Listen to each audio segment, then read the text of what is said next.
Always remember. What? Did you screen record that intro, bro? Yeah, I didn't have it saved on my laptop because I'm out of town. Guys, that was an all-timer right there. You can see what I was. I wonder what I was watching on YouTube as the suggested. Oh, did it come up after? Is that why? It like flipped up. Hey, everybody! See, this is what happens when you're on Yavin base. Yeah, dude. The connection's really bad. Dude, that's awesome. I'm sorry. That was so funny, dude. Guys, how you doing? Welcome back. Hello there, General Kenobi. Say it back. Will is gone. Yeah. Oh, he's back now. Welcome to Determined Focused, episode 38, not 1138, but just 38. I'm trying to save this right now. Will didn't give me permission to do the intro, but now I'm doing it. Do whatever you want, dude. Hey, stay on target, as we say. But Luke's Outpost in the building this week. How's it going, pal? Happy to be here? Good, Question mark? So happy to be here. You know Heck me. yeah. I love yapping about Star Wars, baby. Yeah, it's been a little bit. It's been far too long. But yeah, we're gonna talk about some news that happened in the past 2 weeks because we were not live last week. But what came out last week was our pre-recorded interview with Boda Kuna himself, Noshir Dalal, a person that we are big fans of here. He's been in a ton of Star Wars stuff and just a ton of voice acting and video game stuff in general, Critical Role. So go check out that episode. That was a blast to do. But this week we are talking about the top 10 greatest Jedi of all time, according to us three. But we're going to start off with some news, if that's all right with you. Will, am I correct in that assessment? I mean, yeah. Do we know which news we want to do first? I figured we would talk about some Starfighter news. Sounds good.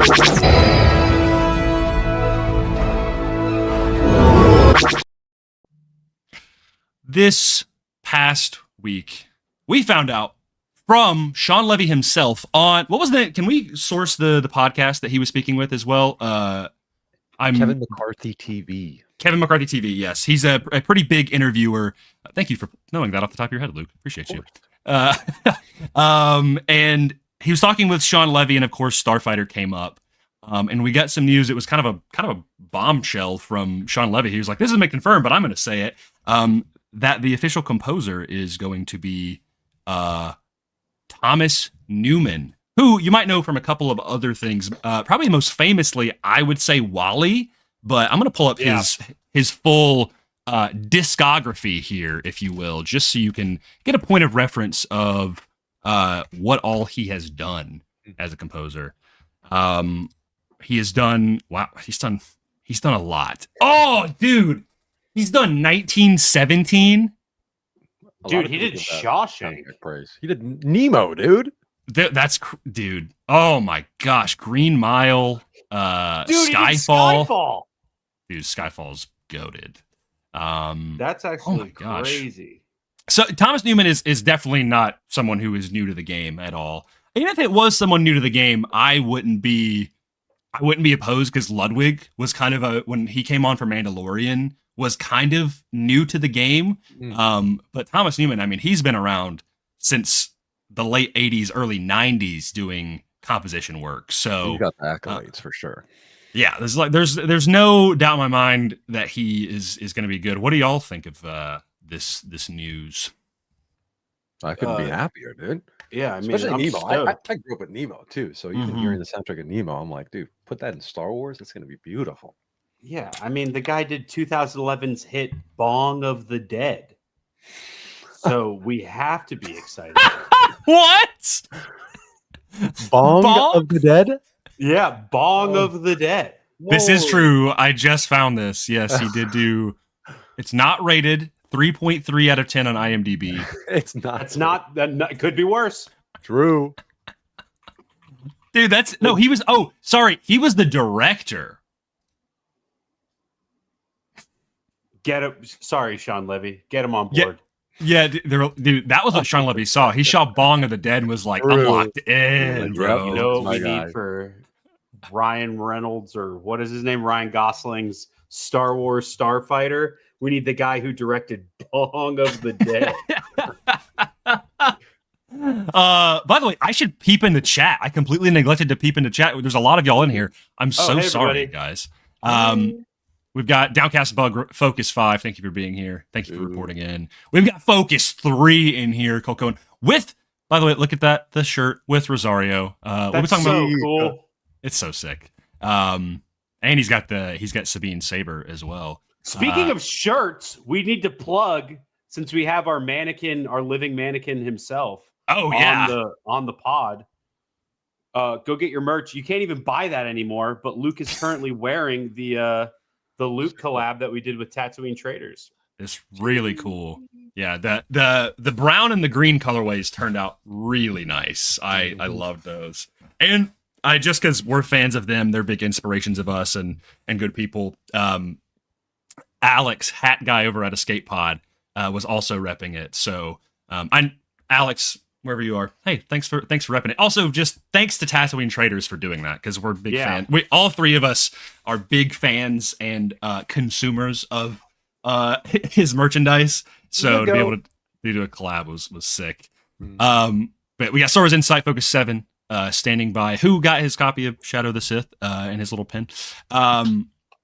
Matthew, random dude signing in. Hey man, you matter, all right. Even the civilians. Thank you for being here, Matthew Green 7823.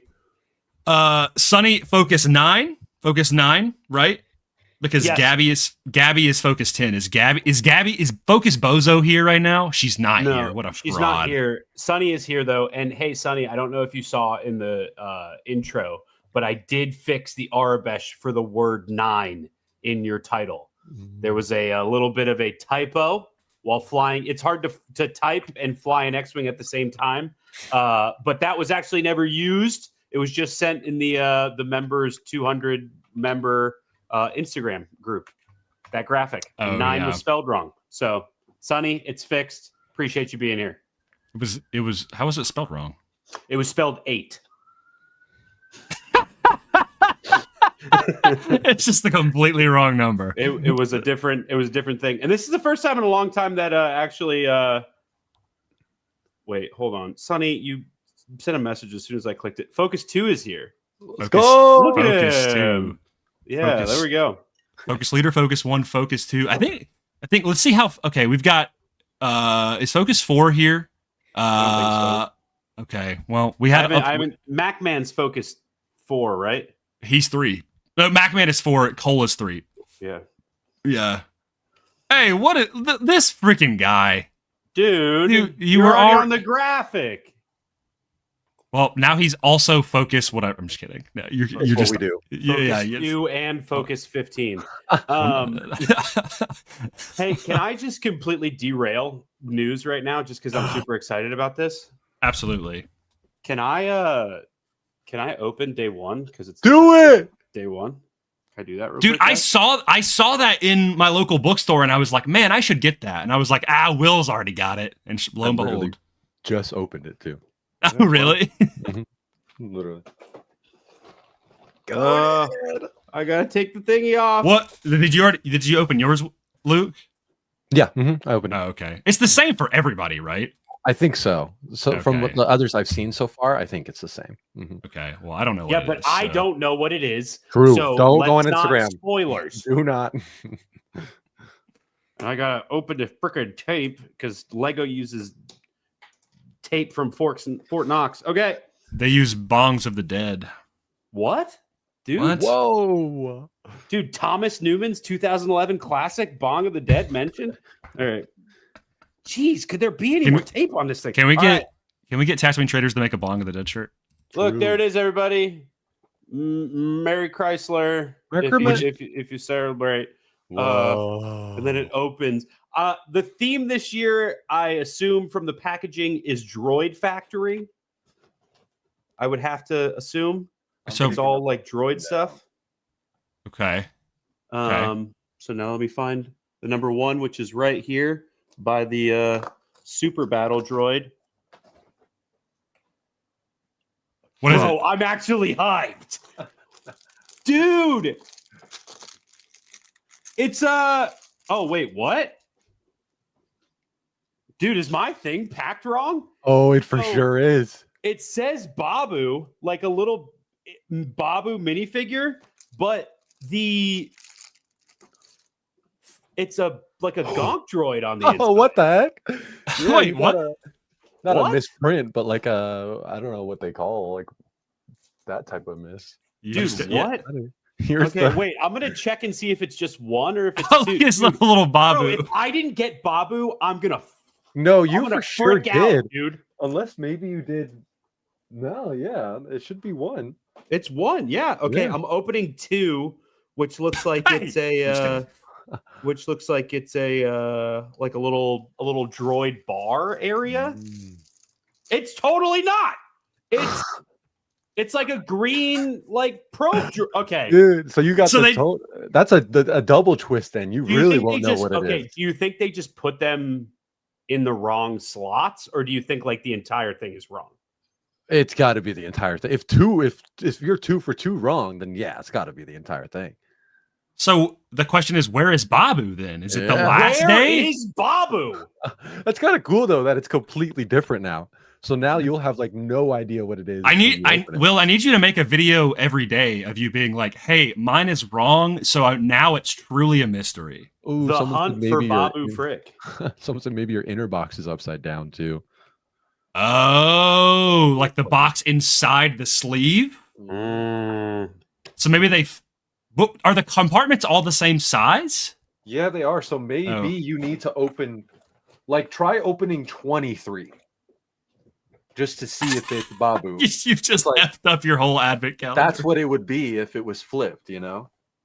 Like number 1 would technically be 23. Bro, he's a genius, dude. Oh, Babu! Oh, dang! Sonny and Luke team up right there. There you go. They totally just flipped that artwork. So I'm flying in reverse, dude. There you go, dude. This is sick. This is pod racing. Literally the tiniest Lego I've ever seen in my life. Look at that, dude. Dude, yeah, it's like what big is your fingernail? Maybe like literally as big as my thumbnail. Hey. I wonder how big Grogu is compared to him. Hold up. Yeah, I was about to say Grogu's smaller. Grogu is absolutely smaller. His body is like the size of a stud. But shouldn't Grogu be bigger? Because the Anzellans are smaller. Look, you can call up and be like, "Hey, I'm a lore guy. I know how tall Grogu is supposed to be, Mr. John Lego. Can you make him bigger?" I'll be that guy, you know. Technically the same height in this, yeah. I mean, Babu looks smaller. It's got to be I thought he was. They're like interesting. Okay. I don't know. Yeah, Babu is technically like smaller. Which Grogu is that? Which set is is that Grogu from? This is the these ones. It's like the big boy one. I don't think these are. Oh, why am I remembering him having like a body the size of like one stud? Maybe that's from the N1, like the small N1. Oh yeah, the N1 is like crazy. It's just like it's literally like one stud. That's what I'm saying. I think that one's smaller. Grogu inconsistencies. A little Babu. Well, you got 3 for 1 today because of your upside down. For real, you're gonna have to forget, dude. You got the Stranger Things calendar, dude. The upside down. Well, okay. Maybe we should talk about that next. Yeah, probably right. Okay. Will, before I get into this news, do you watch Stranger Things? We haven't talked about this. Do I watch Stranger Things? You have told me we've known each other for 2 years. Do I? Okay, well, Stranger Things hasn't been around for a decade, so I'm not just going to bring it up and be like, you know what, show I'm super excited to come back in 35 years. Stranger Things. All right, man. So are you caught up? Have you watched it? Yes. What? Dude, this is the crazy. First thing I did when that came out. I was convinced that you were like, I've never seen Stranger Things in my life. Oh, no. I am so into Stranger Things. And here's the thing. I would say the only things that look, I am no stranger to these things, but the only thing that would be kind of Stranger. bother to me about Stranger Things is they make references to so much other 80s big IP media nonstop. And where they'll even be they'll be standing at the movie theater in front of a Back to the Future poster talking about a flux capacitor. Like, they talk about other IPs. They have never once referenced Star Wars. That's not true. That's not true. That's not true. When? Season 1. Season 1. What do they say? She flies the Millennium Falcon. And then they also say something. They say something Star Wars related to it. I just saw it in season 1. It's Mike saying it to Will. Also, in season 3, Steve is trying to sell a girl a movie, and he's talking about Ewoks. He's like, "Oh, the ones with the little teddy bears in it." He talks about Return of the Jedi.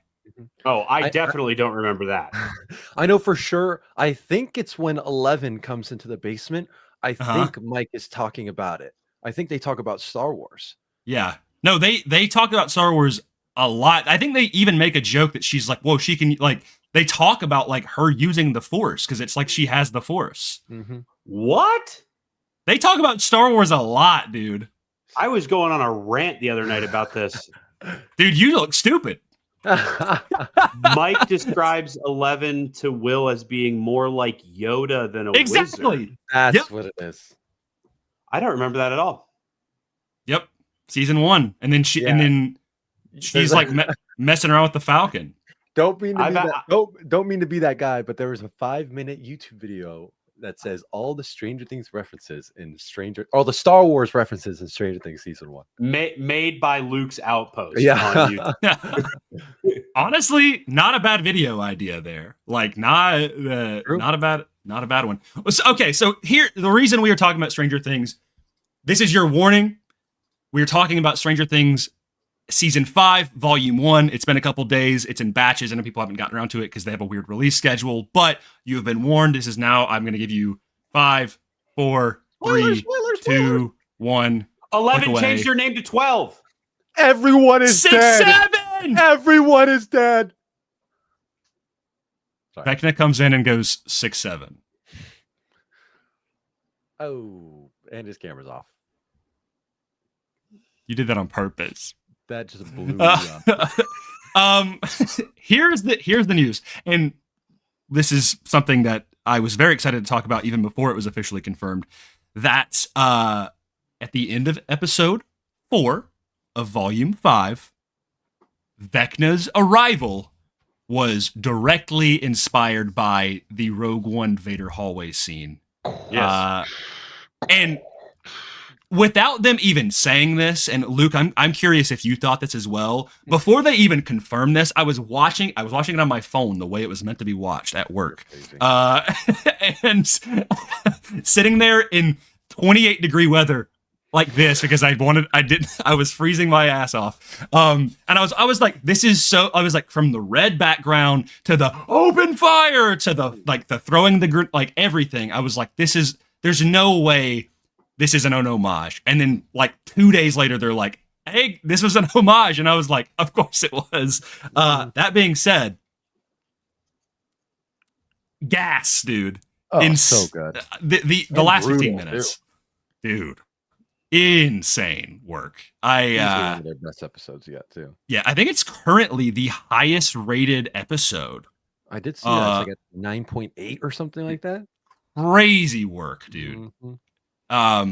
Yeah, I mean, for Stranger Things fans, for and Star Wars, was that something that immediately clocked y'all when you were like, oh, this is easily Rogue One? When he first walked in, not as of right away, but right when they started shooting, that's when I just, like you said, I heard the open fire. Yeah, and you're like, ooh. And then even some of the sequence, of course, doing some of the force pulling thing too. He's throwing them guns. It reminded me of when he does the grenade pull thing too. That was, a little bit of it for sure. Mm-hmm. Yeah, it's both of them were both. I mean, obviously Vader's. I mean God, dude, that scene as of next year will be 10 years old. Damn.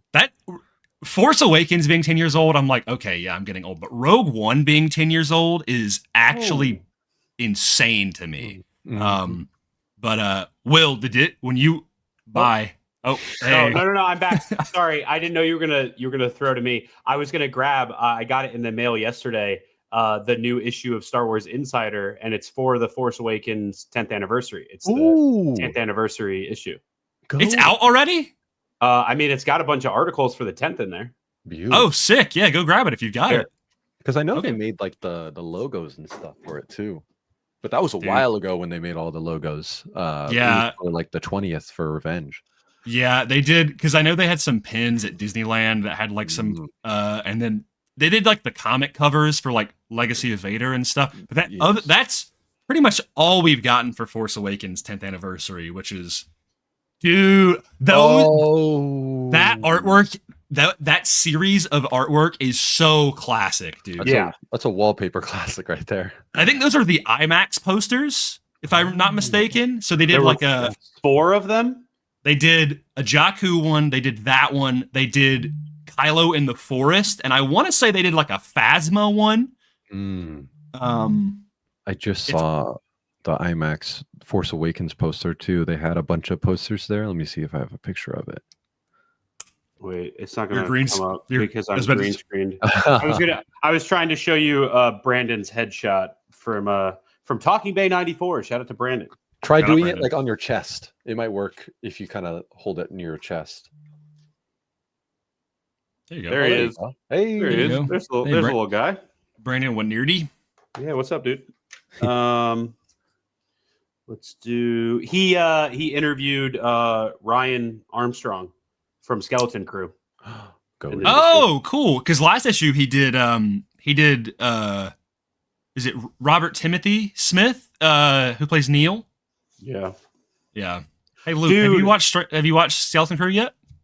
It was so funny the other day. I was literally going to post a story of me watching it. In my mind, I was like, I should watch this, and I think Stranger Things just took over. So I started watching Stranger Things again. Yeah, I'm waiting for Christmas, dude. That's what I'm gonna do. I'm going to New York for Christmas, and that's all I'm gonna do at my brother's house is just watch Skeleton Crew on his projector. But Stranger Things comes out that day. I'm in like the Christmas break. I'll be in New York all Christmas. Oh, okay. You gotta do some reaction content. That was the they had at the IMAX. So with the Kylo. I've never seen this version. They even had like a 50th one too that has like all of their stuff from like Interstellar, Star Wars. That's awesome. Rogue One. There's K2SO. There's Kylo up top. There's like Interstellar up in the middle too. It's kind of hard to see. They did like a bunch of stuff. Yeah, it was all of them. Jaws.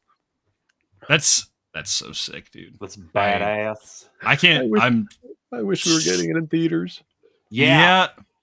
Guys, at this point, it's a lost cause. I don't think it's like it would have been announced a month ago. What's the official day? Like 17th? 17th or 18th, I think. Yeah. So like just over 2 weeks away. Is this? Whoa! What is this? Where's he got the Han fit? This is literally. My mom found it yesterday. The costume that I was wearing at the Force Awakens premiere. There you go. To sit in theaters and watch Han Solo die. Oh, that's what I heard. As Han, yeah. So, but she was like, "Hey, do you still want this?" And I was like, "I should probably keep it." True. Yeah. Frame that, wait, dude. Were you when you were younger? Were you a big Han guy? I was dressed as Han, and my best friend Chase was dressed as Chewbacca.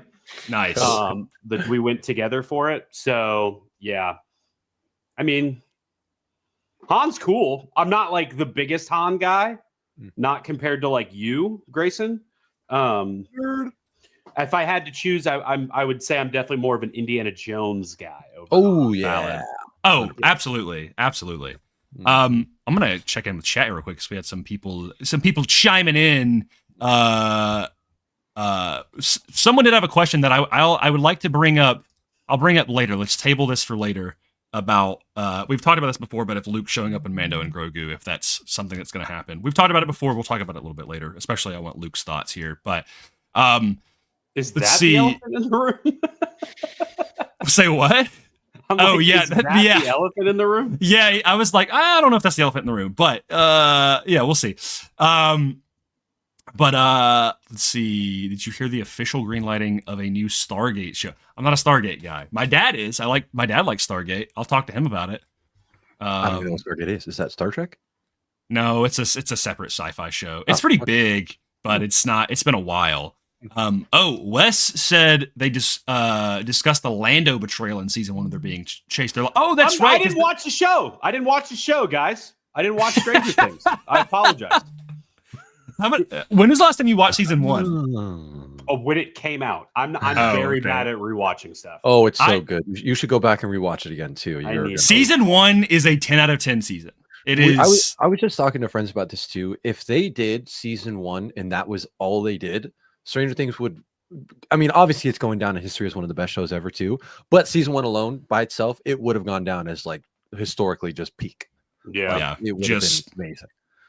Okay, so someone was asking me, or they were asking, do we have any predictions? The one thing that I will say, and I'm just gonna get on my soapbox here, is I just with season 5, my only thing is characters are feeling too safe right now. Like I'm like my biggest critique, again, we're in a spoiler, so we've already talked about spoilers, but the fact that Mike and Nancy's mom and their dad, not one of them died, they both lived, is crazy to me. Dude, their dad is so dead. There's no way he makes it. Walk him down Wheeler, dude. Yeah, dude.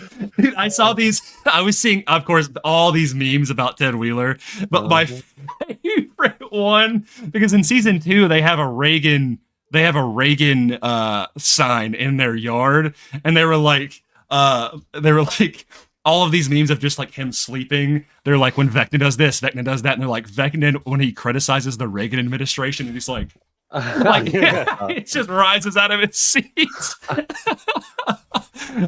Dude, also like people are like putting him on like LeBron or like Steph Curry, where he's like the body thing where it looks like him. Oh my god, that one. And then what's the Derek Turnbow with absolute Derek, dude, my goat. Dude, I have made peace with everyone in that show dying. Everyone except for Max and Lucas. If either of those are gone, I don't care. Look, I love the characters, but if they need to die, they've had a great run. If Max or Lucas dies, I will call the Duffers personally. Lucas, I will be so upset. Lucas might be a goner. There's even like I've been watching all of the interviews of all of them recently. They're going like a world tour of every YouTube channel possible. Mm-hmm. And there's one video they keep constantly saying that Lucas has a separate, like, not ending, but like his story is different than the whole group's. Like every time they talk about it, they're like, yeah, we were all together for blah, blah, blah. But Lucas has something else. And so I don't know if like he just filmed separately from all the kids, or if he has like a different storyline that doesn't really connect with everyone. So I mean, we have seen those scenes where he's carrying Max's body like in the hospital, you know, like he's still defending her. They are one of the best couples in the show. Like probably at this point, the best. They've been the most consistent. Because I know there's obviously like a ton of people of like, do they like Malevin? Do they like, you know, whatever? And even now the whole like Stancy and Jancy thing of like, oh, that's in. Like, I can't stand that. Dude, get him away from that, dude. I hate the throuple things. As Steve's number one fan, I have been a Steve defender since day one of the show when I was 16 years old. I hate that he is reduced to still like Nancy. Yeah. Like, dude, I thought he got over that in season 3, bro. Like, Nancy doesn't even deserve Steve. No, bro. Like, she never liked him. She didn't care about him. I was like, why does he stop? Anyway, Steve might go, even though I don't know what he's Jonathan. For real, just put Steve and Jonathan together, man. Call it a day. Well, have you seen that? They're like it was like years ago. It was like for the Emmys, and it's like they're all three in an elevator together, and then they just start making out. I do remember that. It's awesome. But yeah, that's just a cool little tie-in with Hannah.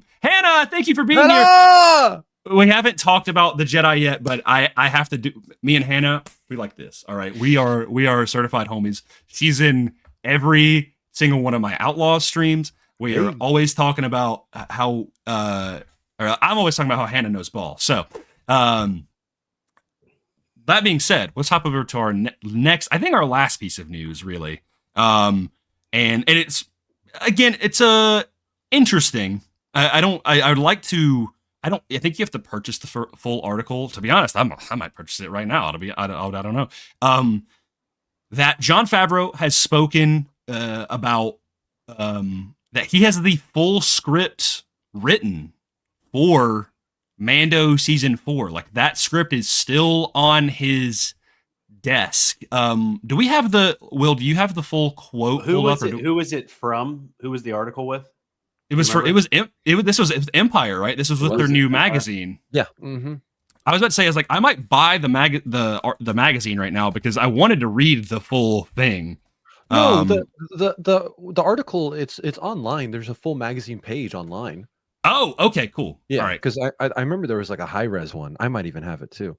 Okay, cool. I thought you had to purchase the full thing. Yeah, they were like it was with their Odyssey issue. Yeah, huge 2026 preview. Revert to original. Yeah, here we go. I'll text this to you too. You can read it. Oh, perfect. Mm-hmm.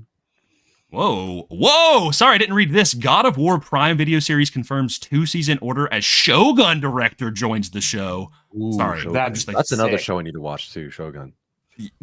Shogun is great, and also I'm a huge God of War fan, so that is a match made in heaven right there. Dude, sorry. Usually, I am all for like if a show ends, it only has a season. That's fine. End it where it needs to. But when they announce that it's getting a season 2, I could not be more excited. Shogun is so good, and truly, bro, it's so good. It looks, even if you watched it without any volume on and no captions, it is good enough to watch on silent. It is a beautiful show. But truly, if they wanted to, that's the direction I hope. And who knows if they do or don't. But like at some point, if we got like a Jedi or even the Dawn of the Jedi movie in that style of like old dude, samurai, like that's the vibe of what they're doing, feudal Japan, but in Star Wars. Oh, maybe like the Ronin, whatever it is. Obviously, as they go on, the Jedi Order grows, they become more like the High Republic, and that's awesome too. The fantasy knights aspect of Star Wars is obviously really important, but to start with like the feudal Kurosawa Japan, like Shogun is like a time capsule, dude. I could not get enough of that show. What year does Shogun take place? Oh, I don't know. Because it's based on the novel by James Clavell, which is apparently very popular. 1600? Yep. At the end of Japan's Sengoku period. Okay, that's interesting because Blue-Eyed Samurai takes place in 1633, which is a Netflix animated show, and then Ghost of Yote takes place in 1603, which I'm playing right now. So, dude, and then doesn't the Assassin's Creed one take place at the same time too? Yeah, it's pretty close. I want to say like somewhere 1650, but it's around that time. This is what I'm saying. Hannah knows ball. She loves Shogun and Blue-Eye Samurai. Yeah, 1579. Okay, so it's all around that same time period. Okay, I'm gonna read the portion of the article that Luke sent here. Thank you, Thank you, Luke. I think it's the last 2 paragraphs. Okay, yeah. I'm gonna read these last 2. The canvas is bigger in many ways, though the intent is to develop our heroes' bond more intimately. Quote, that central relationship as they go off and face adventure together, that's the underpinning of the film, says Favreau. Star Wars is always about progression and growth and characters evolving. Sometimes it's for good, sometimes it's for bad. It's about apprenticeship. It's about one generation teaching the next. There's more growth that happens over the course of the film. Lynn leading on, the question is, will Mando and Grogu grow beyond Disney Plus for good? Quote, we were planning on doing a 4th season. I had actually written all of that, Favreau reveals. I still have season 4 sitting on my desk here. Unquote. When the film came about, plans pivoted, the big screen demanding a different approach. Quote, it's structured around a movie structure as opposed to I've never seen this word. Oh, serialized. That's sorry. I thought it was SC. Serialized weekly television show. He says, so there's a larger throw to the whole thing. It's the unquote. It's the Mandalorian and Grogu bigger than you've ever seen them before, literally and figuratively. The Baby Yoda show is out for now. Bring on the Baby Yoda movie. Mm-hmm. Okay, so this is interesting, and this does make sense. I was talking to someone today, and I remembered, and I think I'm trying to remember when this was. I don't remember if this is when season 3 was coming out or when season 2 was coming out. Obviously, season 2 was coming out during COVID, but I remember. Absolutely Pinkerton. I remember John saying that he had the next couple of seasons already written. Yeah, that was a while ago. That was a while ago. I want to say that was like when season 3 was coming out. And I remember as well that there was nothing confirmed about this, so I'm not going to get speculative here, but there was rumors as well that when Book of Boba Fett came out, that Jon Favreau had to change a lot because they wanted the Mando and Grogu stuff in that show. Yeah. And I remember John had to like pivot from that as well. What I'm curious about though is did he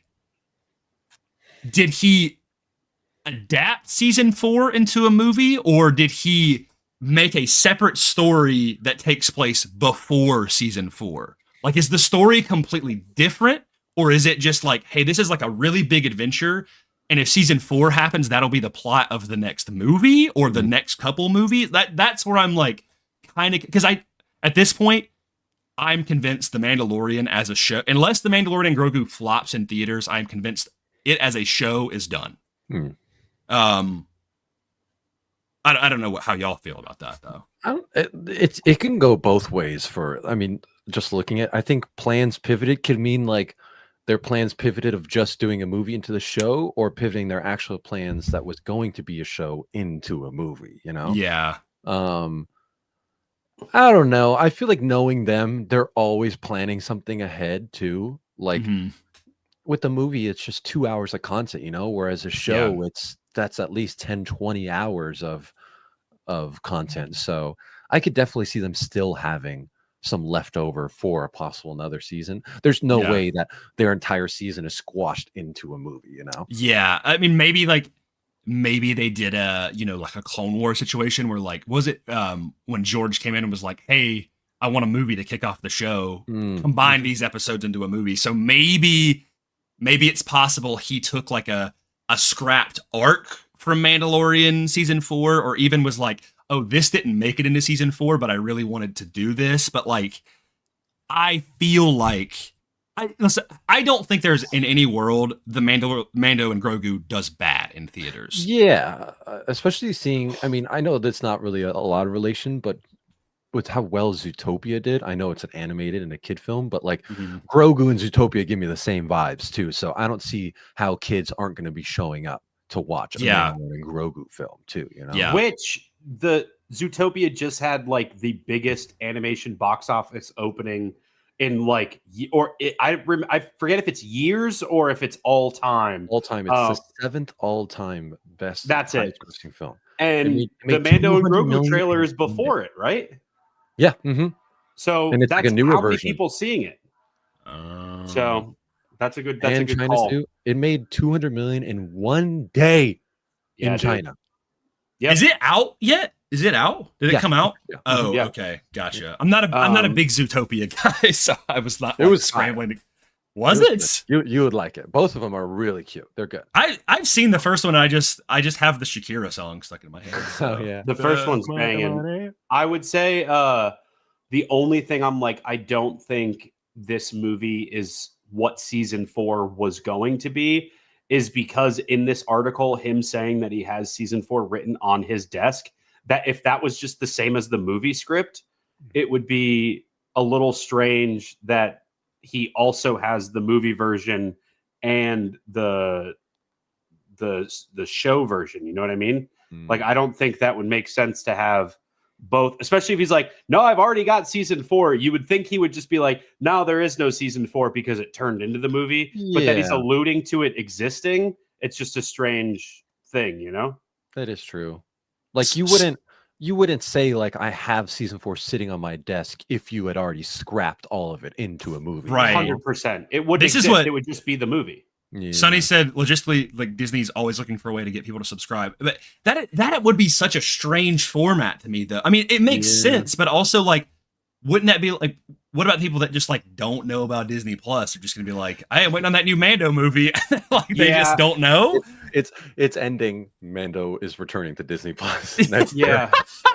I also am like, I wouldn't be shocked if that was part of it. But when Bob Iger came out a while ago and was like, we don't want to have as many Disney Plus shows across any of their IPs, whether it's Marvel or Star Wars. And they're like, now they're obviously making the push back to theaters. He said that right before, I believe, the celebration where Dave's movie, Charmine's movie, and James Mangold movie was announced, which is like, that's proof of concept of like, okay, we're kind of over these Disney Plus shows, or not over them, but we're not going to do as many throughout the year, regardless of the IP. Here's 3 movies that are going to be back in theater here later on.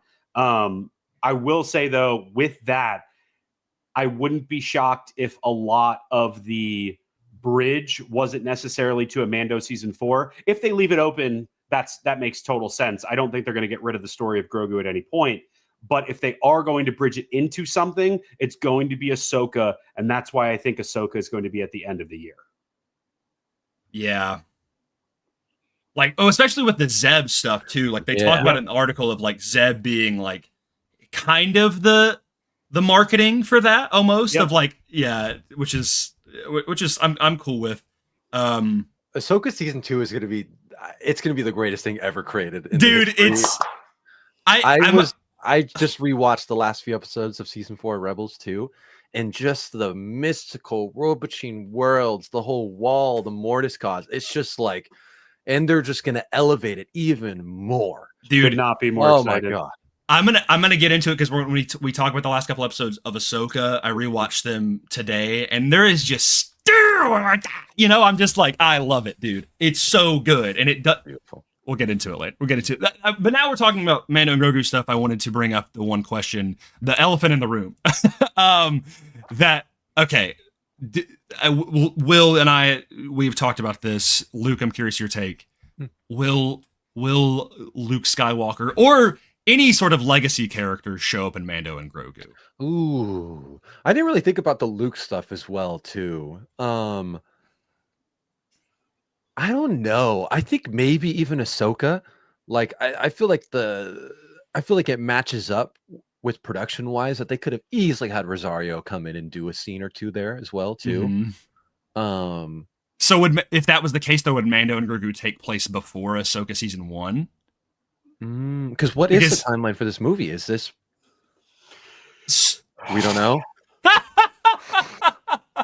Somebody hit the 9 APY button, chat. Oh yeah, because of the Razor Crest and everything too. Yeah. So the lump sum here, Luke, is that every Disney Plus project that takes place after Return of the Jedi is in the same year. It all takes place in the same year. As far as we know, Mando and Grogu is either at the end of that in that same year or the following year. Ahsoka also, and they all take place in 9 ABY. If Ahsoka were to be in it, she's stuck in Peridia. There'd no be right. That's the thing. And they've been leaning into the fact that Thrawn is in the galaxy at this point. Yeah. You know, and so Mando might be having to deal not directly with Thrawn, but the fact that Thrawn is back leading Imperial forces as heir to the Empire. So that would be a good way to bring in Luke into it as well, too, because like that's the thing is like, where the heck has Luke been this whole time with? What is Luke going to be doing with Thrawn in the galaxy? You know, truthfully, for me, it's a thing, and I've said it at the time, but I feel like it would make the most sense and could be a way to see if they gauge it or not. I don't know if they're going to do it, but I'd love for them to do it. If you're going to have Luke in there, you might as well have Han and Leia in there too, and you might as well get Alden back and then somebody playing Leia, preferably Billy Lord. Yeah. So you think about the Mando season 2 Luke scene and like how powerful that was for the Star Wars fandom. There is a part of me that's like, why would they not capitalize on that in the movie theater? You know, like, because I feel like every Star Wars movie that came out when sequentially had like a moment, you know, where people were like, even if they hated the movie, they were like, this is the moment that you couldn't stop talking about, you know, like Force Awakens was like Han's death, right? It was like, oh my God, whether you hated or loved it, it was like, oh my gosh. Rogue One was the Vader hallway scene, right? Last Jedi was, you know, I mean, was probably Luke dying, but people also just that being a very tumultuous movie. And then Rise of Skywalker, that's up to you, I guess, to decide. Right? Yeah.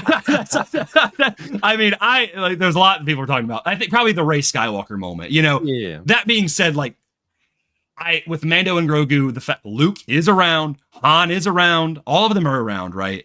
It would be insane to, like, the fact, well, here's the thing is, like, people will go back to the movie theater even if they don't love the movie just for a good Luke scene. And a lot of people, at the very least, want Luke and Mando to properly team up, you know? And it not be like a Luke coming in to save the day, but it's like they're back-to-back fighting Imperials, you know? Like, Luke and him cross paths and they help each other, and then Mando goes, they split paths, you know? Or any of the legacy characters, you know? I think everybody wants to see the OT crew again. They're around. You've got all these stories to tell. Like, for them to show up, I guess the only question people would complain is, like, would it feel too fan servicey? Would it feel too MCU cameo-y, you know? People are going to rip this movie either way, too. Yeah. Oh, it's already happened. People tore apart that first trailer. Looks like a TV show. This is dumb. Blah, blah, blah. Whenever I'm like, guys, The Mandalorian has always looked like a movie. So, yeah, I would love, I mean, I think it would make, if Luke shows up, it would make sense. Seeing both of them back to back. Yeah, I mean, it would be really cool. I just, the commenters who already have the this is key jingling bullet locked in the chamber, like, just ready to hit post on anything for Mando and Grogu. I'm like, I would love for this movie to stand on its own without a cameo like that. Of course. I would, if they were going to do it, I would hope it would be only as long as like a Leia in Rogue One or like a Maul in Solo. If it was anything bigger than that, like, Luke in that episode of Book of Boba Fett is the most. Like, I don't want anything close to that in terms of time-wise, or even a third of that in terms of time-wise in The Mandalorian and Grogu. But if they are going to do it, even if it's Leia, I can't imagine it would be Leia again, only because they already did that with Rogue One. They used the cameo there. She was going to pop up in Ahsoka at one point, rumor was, but then they had C-3PO do it again. If Leia was to be in it, that's cool. I love Carrie Fisher. I love Leia. I'm just like, I think it would be interesting if they did it with somebody else.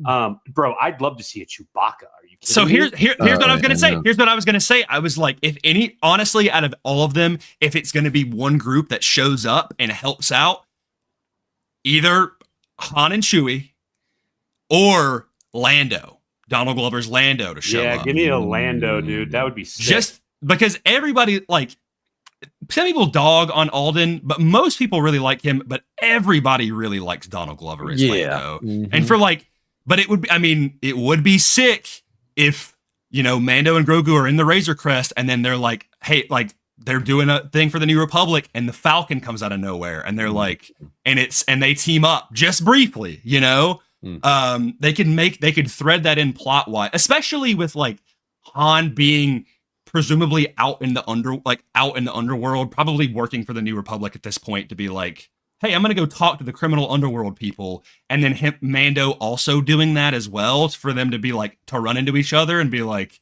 hey, I used to know a guy like you sort of thing. You know, like Boba being on Tatooine or whatever. Like, Matthew, I'd love this. Wedge would be great. That would be sick, dude. Bringing any of the pilots in would be so easy to do for them as well. That'd be great to see like a space team up. I mean, considering Zeb is training pilots, I mean, it would make sense. That is true. I wonder if we'll get any cameos in that type of aspect, like at the bases and stuff as well. See, everyone has said, like, so people are saying in here, I won't bring up everything, but like Ghost Crew season 2 of Ahsoka, absolutely. But like, yeah. I see a lot of people talk about like, oh, well, like Ezra or whatever should show up in Mando and Grogu, and I'm like, well, yeah, that would make sense, but like, are people gonna, are general audiences gonna care? Are they gonna be like, who is this guy? You know, or is it gonna be like this guy with the blue lightsaber shows up and they're like, who the hell is this? And then they're like, oh, I'm gonna go watch that Ahsoka show now. I don't know. Like, I mean, listen, what I love for Hera or Carson Teva or any of those guys that have shown up in the Mando stuff, absolutely. But Carson Teva's definitely going to be in it. I would be that if I had to bet, Carson Teva is who I would. Oh, 100%. And honestly, all of those like directors as pilots will be back. Even if they're in the background. Dave as a pilot, Trapper Wolf, he will be back. Oh, yeah, he will be in that movie. Yeah, because let's see. Insight said we're getting a Thrawn post-credit scene. I hope we don't, man. Like, if Thrawn shows up or Thrawn is mentioned, completely fine, completely understandable. But if he shows up in a post-credit scene, like a Marvel movie, I will be kind of annoyed. Infinity Gauntlet, he puts on like the Galaxy glove. He's just completely different. He's like looking at a piece of artwork and he's like, Captain Pelion, I will do this myself. You know, like, and then it, wait. We'll be back on Disney Plus. Grand Admiral Mithron Eurodo will be back on Disney Plus. Yeah. Yeah. I don't know. I truly, until more comes out about this movie, I would love to say yes or no one way or the other. I have no idea. Disagree, because Alden is already 7 years older. He is at the age that Han is now in the original trilogy. Donald Glover is in his 40s. Billy D. Williams was in his 40s. They like, if you go look at pictures of Harrison Ford between when he would be in Solo's age and A New Hope, he doesn't look that much different. No, like the only reason they recast is because they needed you can't do a CGI character for the whole movie. It is time for us to accept as a society, no more deep fakes. Let's move on. All right, you don't get Ewan McGregor. Get it out of here. Get that out of here. Shout out to Stranger Things to bring it up. I know they did deep fake for young Will for the beginning of that one episode, but for the, once again, spoilers, for the flashback of Joyce, Will was about to have, for young Joyce, for young Steve, for young Steve's dad, which looked exactly like Steve. But I thought he looked like Robert Pattinson. Dude, he looks just like the photos, like the one where he's just like this, looked exactly like him. Yeah. But when Will is getting his powers and he has all those flashbacks and it looks like old, like film recording camera, and it's young Mike and young Will on the swings. Dude, and it's different actors. That's all we need. And it still hits, dude. Every time. You get the idea as well, too. It's not like it's right in your face. You could tell. Yeah. That's what I'm saying is Tarkin as a CGI character in 2016 was cool, but now that it's gotten pretty heavy-handed, I don't like it as much anymore. I say don't recast Tarkin. Do the weird prosthetic Tarkin head that guy had to wear at the end of Revenge of the Sith, where it's just a huge Tarkin head. He was Tarkin Brainiac. He looks like the guy. Chestnuts roasting on an open fire. Didn't they do the same thing for Back to the Future too? Wasn't like the dad? He didn't want to come back, so they casted a guy that looked like him, and he's just got the prosthetics on. Yeah. That's wild to do. Yeah, but he was like, I don't want to be in it, and then they were like, all right, screw you, we're gonna make a dupe of you. Yeah. Insight, I listen, I love Thrawn, but I'm just saying I don't want him to be reduced to Walmart brand great value Marvel cameo. Yeah, you know? I don't need Thranos, dude. It's fine. Yeah. And also, yes, MacMan is correct. Tarkin was used very sparingly. Also, yes. Peter Cushing's family did not like that they did that. So yeah.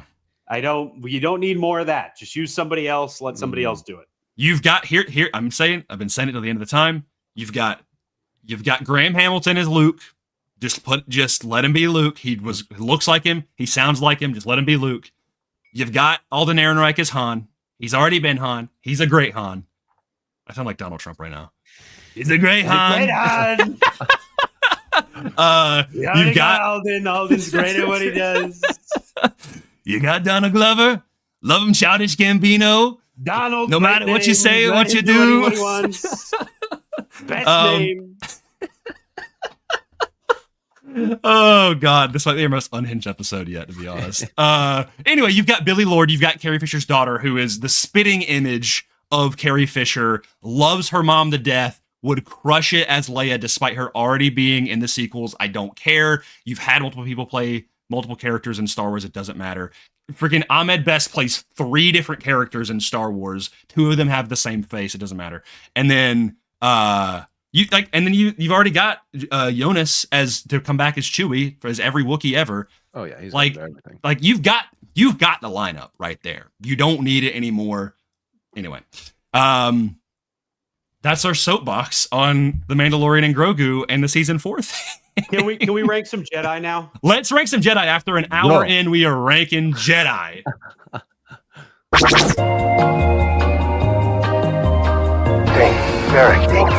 Think ferret. Flipping wrong one, dude. Oh, was that?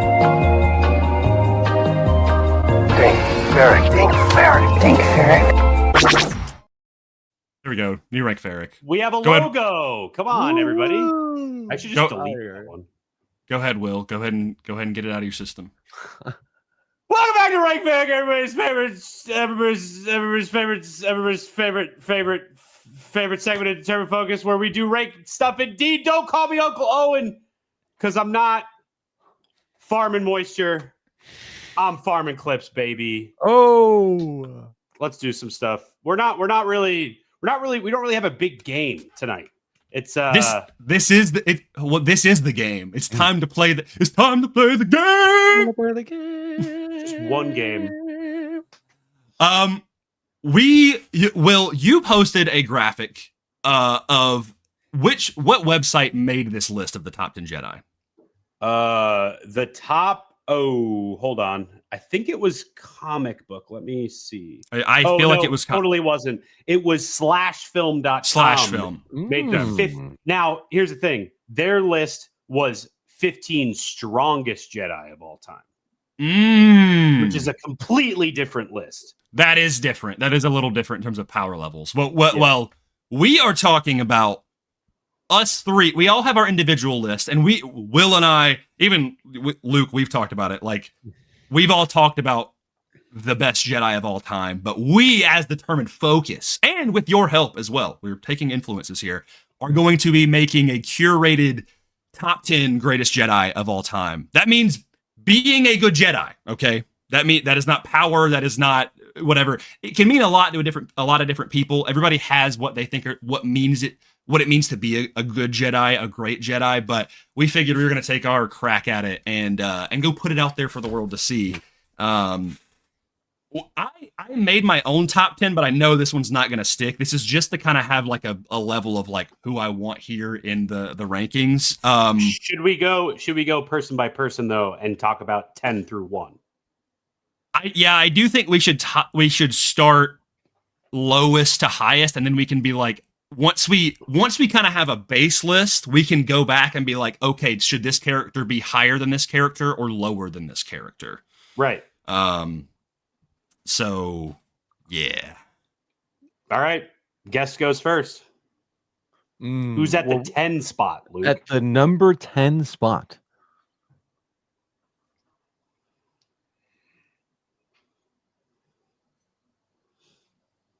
You need some time. Don't worry about it. Number like what we're doing at the. We're going. This is the top 10 of all time.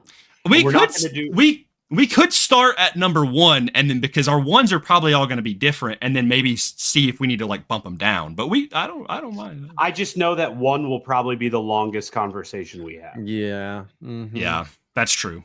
Because I'm just trying to think. Are we going to mix this around as well too? Are we locking that 10 at 10?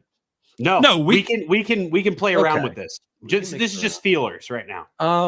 You know what? Since he's so underrated, let's go with Plo Koon at number 10. There you go. Yeah. That was my 10. That was in my 10? Hey, let's go. Okay. That's out of the top of my brain. Like he's such an underrated Jedi, but like nobody really talks about him as much. We haven't seen a lot about him so much, but from what we've seen, it's so valid to put him at a number 10 spot because I think there's a few others that will for sure beat him. I think when it comes to like background Jedi and characters from Clone Wars, like there's a lot of great Jedi, and I don't think we get a ton of time with Plo, but I think he's like absolutely in the top 10, and he's just kind of a good all arounder, you know. He's one of those characters where like he says a sentence and you could put that on a t-shirt, like, and it's like that's like the best saying he's said ever, you know. And also, we can't not have him on this list because Dave Filoni will send his bounty hunters. Oh, after us. Yes. Will, are you like keeping track of a list right now? Yeah, I've got our list right now. Beautiful. Okay. Do you want to do number 9? Sure. My number 9 was Cal Kestis. That was mine. That was mine. Number 9. Teamwork is the dream work. Luke, how do you feel about that? I feel great about that too, because I think Cal's not the perfect Jedi too. So like he has some things that bring him down to those spots as well. But we'll see with this list. Too low, dang. Hannah, I thought I was going to be the only person that had Cal on here. That being said, I love Cal. The main problem is 1, his story is incomplete, and 2, he really wrestles with the dark side in Survivor, like bad. Yep. And he's a little bit more think with a lightsaber, not with his, like, and sometimes it works. Like sometimes it is. I think it's valid. Like I know he gets a bad rap, maybe not a bad rap, but like, you know, the opening of Survivor when he puts down the ninth sister, like that.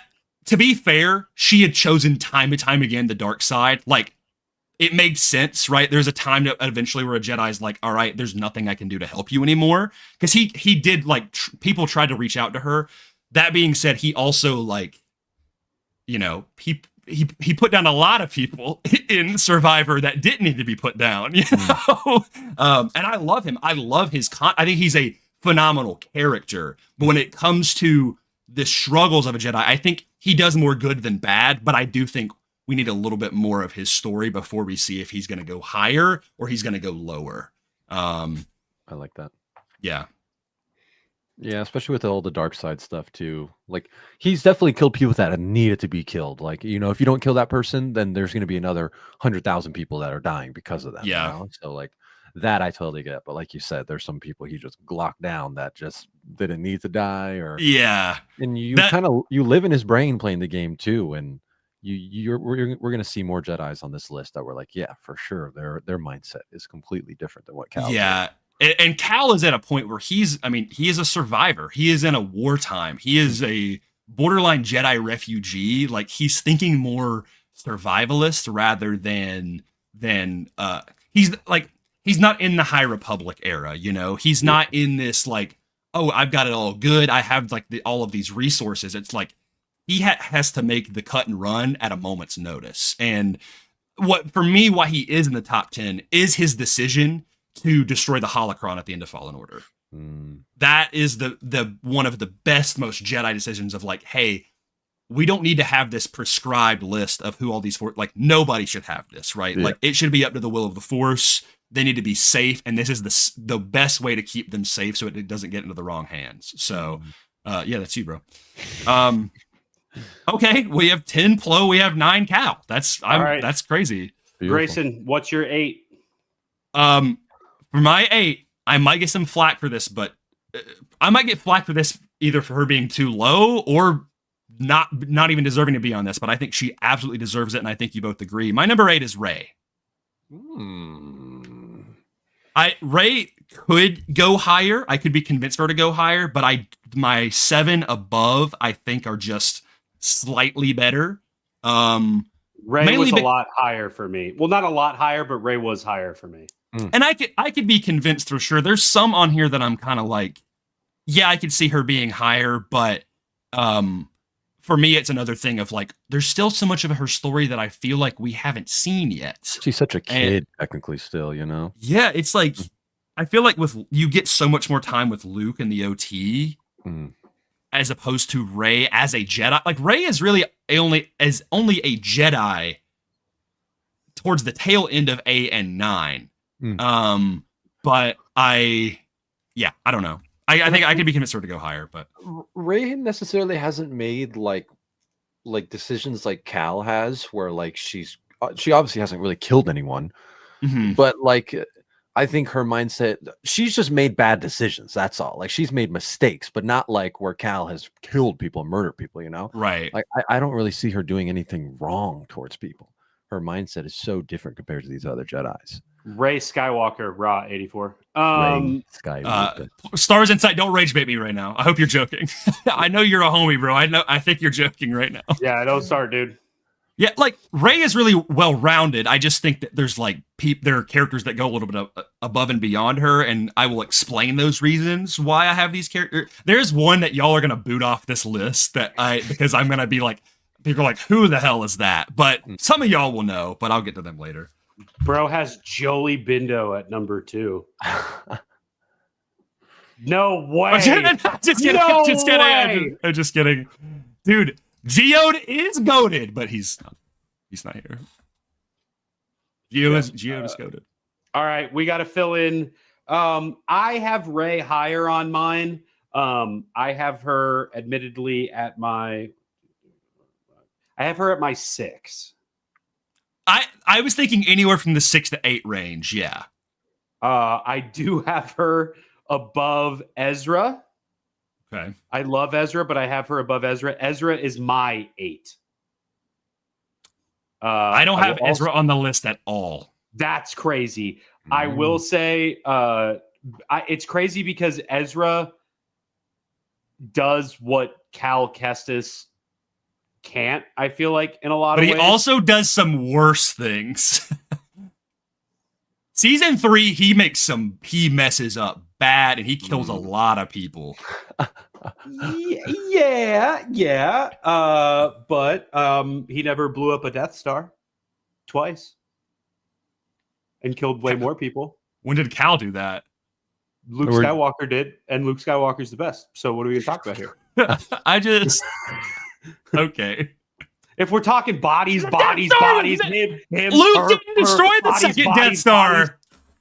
He was there. He helped. He was locked into another mission. It was a team effort. Also, Luke wasn't really a Jedi by the time he destroyed the first Death Star. He was a soldier. Okay. All right. Am I wrong? All right. I had Rey at my 6.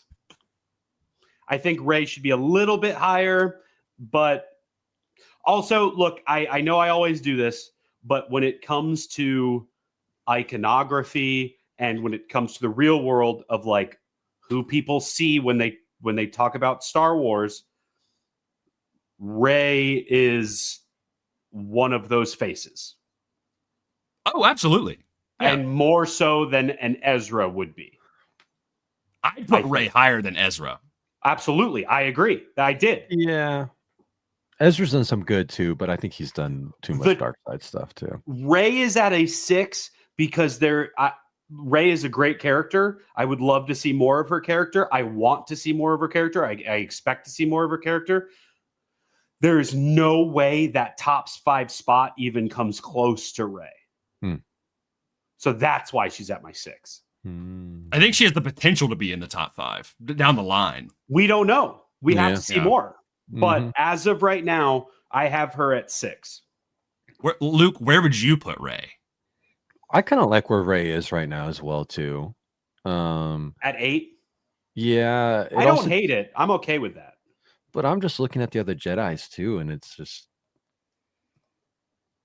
yeah, I don't mind putting her there. Matthew, What if we name 3 songs, dude? Like, what are we talking about here with Shock T? Come on, dude. I'll name 3. I'll name 4 songs. It's every time she's died. I was about to say, I was like, every time she's died. Yeah. She does have some good moments with the whole 5s things too. But Yeah. that's really it, though. That's all we get. What are we talking about? What if we compromise? We put Rey at 7 for now. Okay. I'm okay with that. And then having that 8 spot open still. Yeah.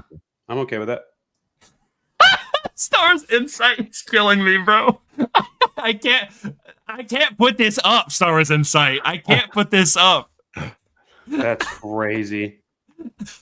Okay. Then Luke, what do we? I'll let Luke decide. What are we going to put at 8? If he had to, at least. I have one that Will's not going to like. I know. I have one that I want to say in my mind too. That's like, but you have to put him in the top. Nope. Who would we put as 8? Ezra Bridger. Honestly, I have a Jedi that sweeps Ezra, and you don't even know about him. At 8? Yep. I don't mind Ezra at 8 too, because I feel like Cal's done a little bit worse than Ezra. I don't know. Cal and Ezra are like here and here. Yeah, they would get along so well with each other. I mean, I wouldn't even mind putting Mace down there as well too. Mace Windu at 8. I would like that too. He's a fucking asshole, dude. Oh, language. Sorry, chat. It's fine. I can't put Mace on this. Okay, if you read the Revenge of the Sith book, it puts a lot of Nubs over Mace, Sonny. I'd put Nubs over Mace any day. Sonny, I'm gonna need you to back, and Hannah, hopefully you too, at least a little bit. I'm gonna need you to back me up on the decision here. Oh, I knew it was gonna be some High Republic pull, dude. The High Republic has the best Jedi. I'll get to it later. I don't know. No, Mace is too mean to be on the top 10. I think that. Like, we're saying he shouldn't even be on the list, correct? Or are you guys saying he should be lower? I think we should make a list of the 100 worst, put him at the top, and then shoot it into the sun. I'm just trying to think who would even fill in. Jocasta Nu. Put her in number 8, dude. My go. Jocasta Nu, baby! If it doesn't exist in our archives, it simply does not exist. Okay, Jocasta in that Vader comic when she has the lightsaber like Spartan laser, loading it up, dude. It's just the real Glock saber, to be honest. Ezra, sit down. Jocasta, stand up. True.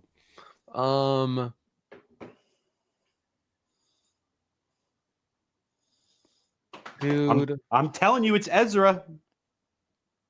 I like Ezra at 8 as well too. I fine. think I mean, we can put Ezra on there, man. It's fine. I think Cal goes higher than Ezra, but I like Ezra.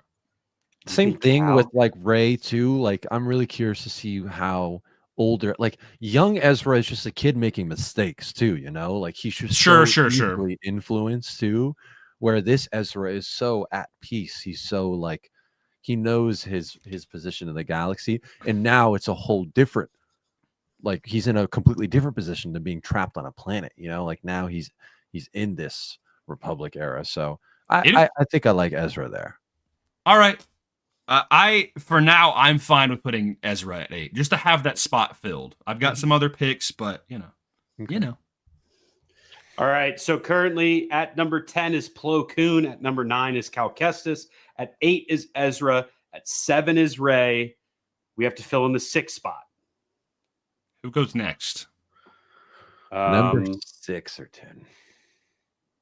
Is it me? Yeah, it's you. Because I did the last one. So because Rey is now at 7, Kanan Jarrus is at my number 6 spot. Too low. My brothers in Force.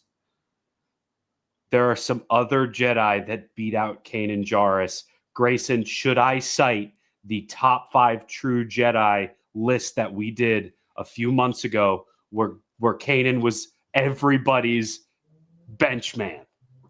Yeah, I've changed my mind on that. Oh my God. If anything, in the face of adversity, he's gone higher for me. All right. Well, who is number 6 for you then, Grayson? You want to know where? No, I'm not going to tell you where Kanan's at for me right now. If you say Buryaga or some nonsense, dude. Hey, I'm gonna shout out on TikTok Alex Let's Yo, really great Star Wars content creator, dude. And this is because you don't know ball like I do. No, Will. You don't know. He's ball. Alex makes great videos. I messaged him the other day to glaze him a little bit and say that he makes great videos. Been following him a long time. Definitely go follow him on TikTok or on Instagram. Actually, he's on both, so go follow on both. Ever since he has made this video, Grayson has not stopped talking about it. And I feel validated. I think, as somebody who has not read a single High Republic book, it's you've read 4? Grayson? What? How many High Republic books have you read?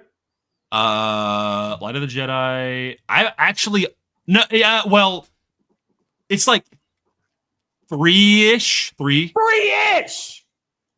And we're gonna put this guy up there that high. That should tell you how good this is. If this character is that good in one book and one short story written by the GOAT, Charles Soule, at my number 7, and I think he should go higher than Rey and absolutely higher than Ezra, and that is Jedi Master Loden Greatstorm. This is at your number 7? Yes. Now here's the thing. This guy does not miss, bro. He doesn't do a single bad thing. He's always rescuing people. He is always helping his neighbor. He is training Bel Zettifar in the best way he knows how, and he goes out in a bitter, sweet way. I haven't even gotten to his death yet. That's how good this guy is, bro. He is genuinely the perfect Jedi. The only reason why I don't even have him in the top 5 and I put him in the bottom 5 is because he is only in the books, and a lot of people don't know him, and people are going to be like, that's hypocrisy or whatever. But like, oh my gosh, Loden Greatstorm, Will, when you get around to it, you're going to be like, you're going to be the Danny DeVito meme. I get it. I'm sure. I cannot wait, but I am telling you, as one of the 95% of the other people in the world who know what Jedi are and who would make a top 10 Jedi list, I don't think he would make him. I don't think he would be on the top 10 list. Because he's in a book that people haven't read? Get him out of here. Here, let me read this beautiful quote, because I have this amazing postcard signed by Charles Soule from when Charles of the Jedi came out. This is Loden Greatstorm. Look at this beautiful Twi'lek man with his yellow lightsaber. He's radiating aura. All right. Dude, I can't wait to learn more about him, but you teaching me right now does not make him a top 10 Jedi. Retney, I'm going to smooch you so fat on your lips right now. Whoa, dude. That's so cool. Listen for the wind. That is the Force, a gentle, calming breeze or a tearing gale. We can resist it or use it to speed us on our way. We each choose our own path. The Force acts upon us, but the choice is always ours. Just saying. I'm fine if he's not on the list. I know I'm going to be overruled. I know most people have not read the High Republic stuff. I'm telling you, he's a great Jedi. I will take this as a rain check and say I cannot wait for him to be on the top 10 list. But as of right now, I have not heard an argument as to why he is better than Yoda or Qui-Gon Jinn or Loden, Luke Skywalker or Ahsoka Tano.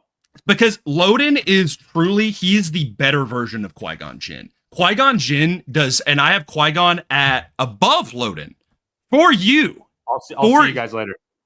I'll see you guys later. Come back. Hear me out. That's it. I love Qui-Gon. He does some questionable things. He does the way he goes about things. Okay, not saving Shmi. What the hell? He could have done that. There was nothing stopping him. Oh, the legality.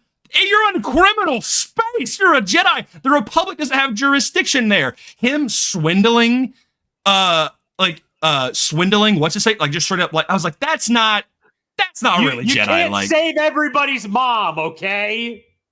But he could have. There's nothing stopping him. Okay, cool. Hey, we're gonna sneak your mom and we're gonna bring her back to Coruscant. She's gonna have a good life, and I'm gonna train you as a Jedi. Let's talk about the cosmic force here. If he saved Shmi, nothing would have happened, and there would never have been balance brought back to the Force.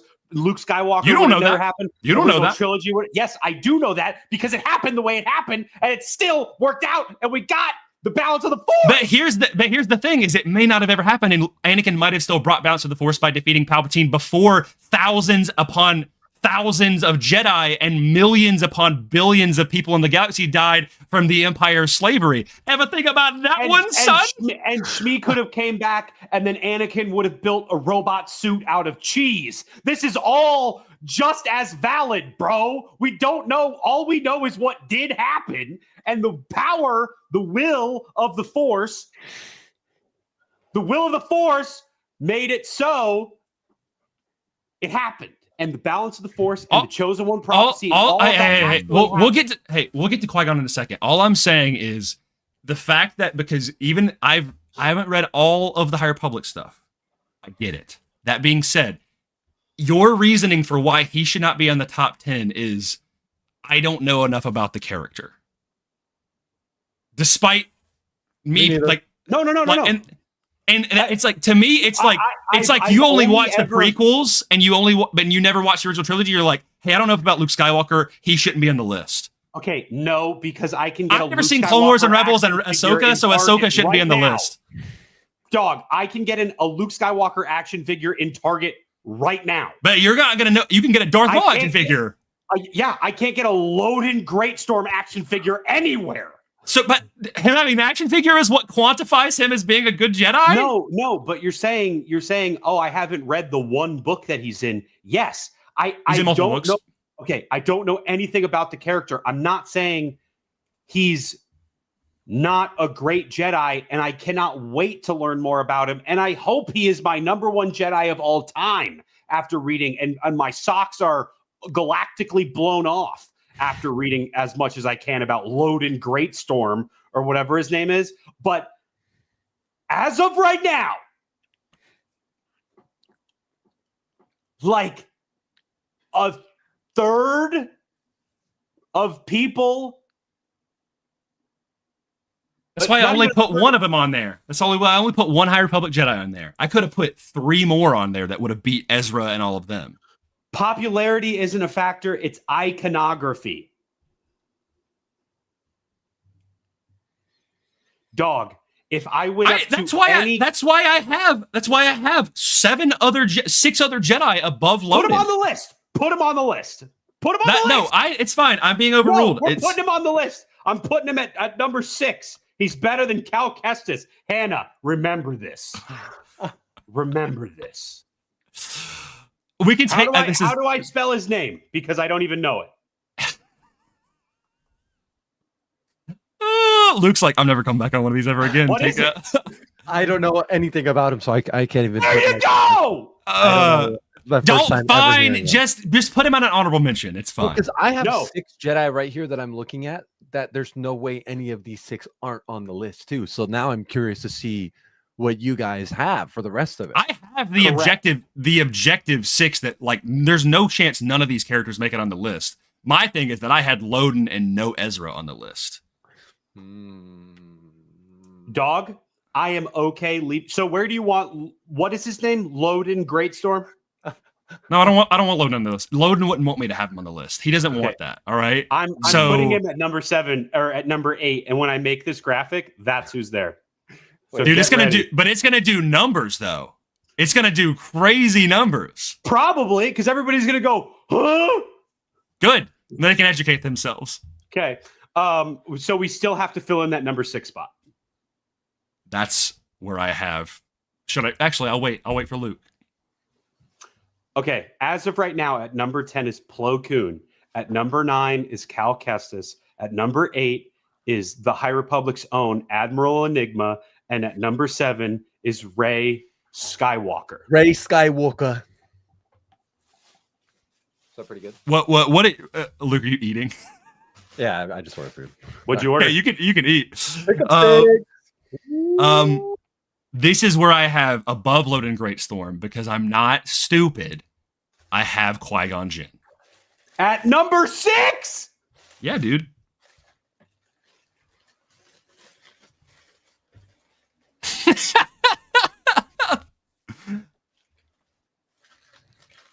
Dog, the podcast that you co-host is named after a Qui-Gon quote. I've just kind of soured on Qui-Gon a little bit recently. What TikTok edit did you watch about how Qui-Gon's a bad Jedi?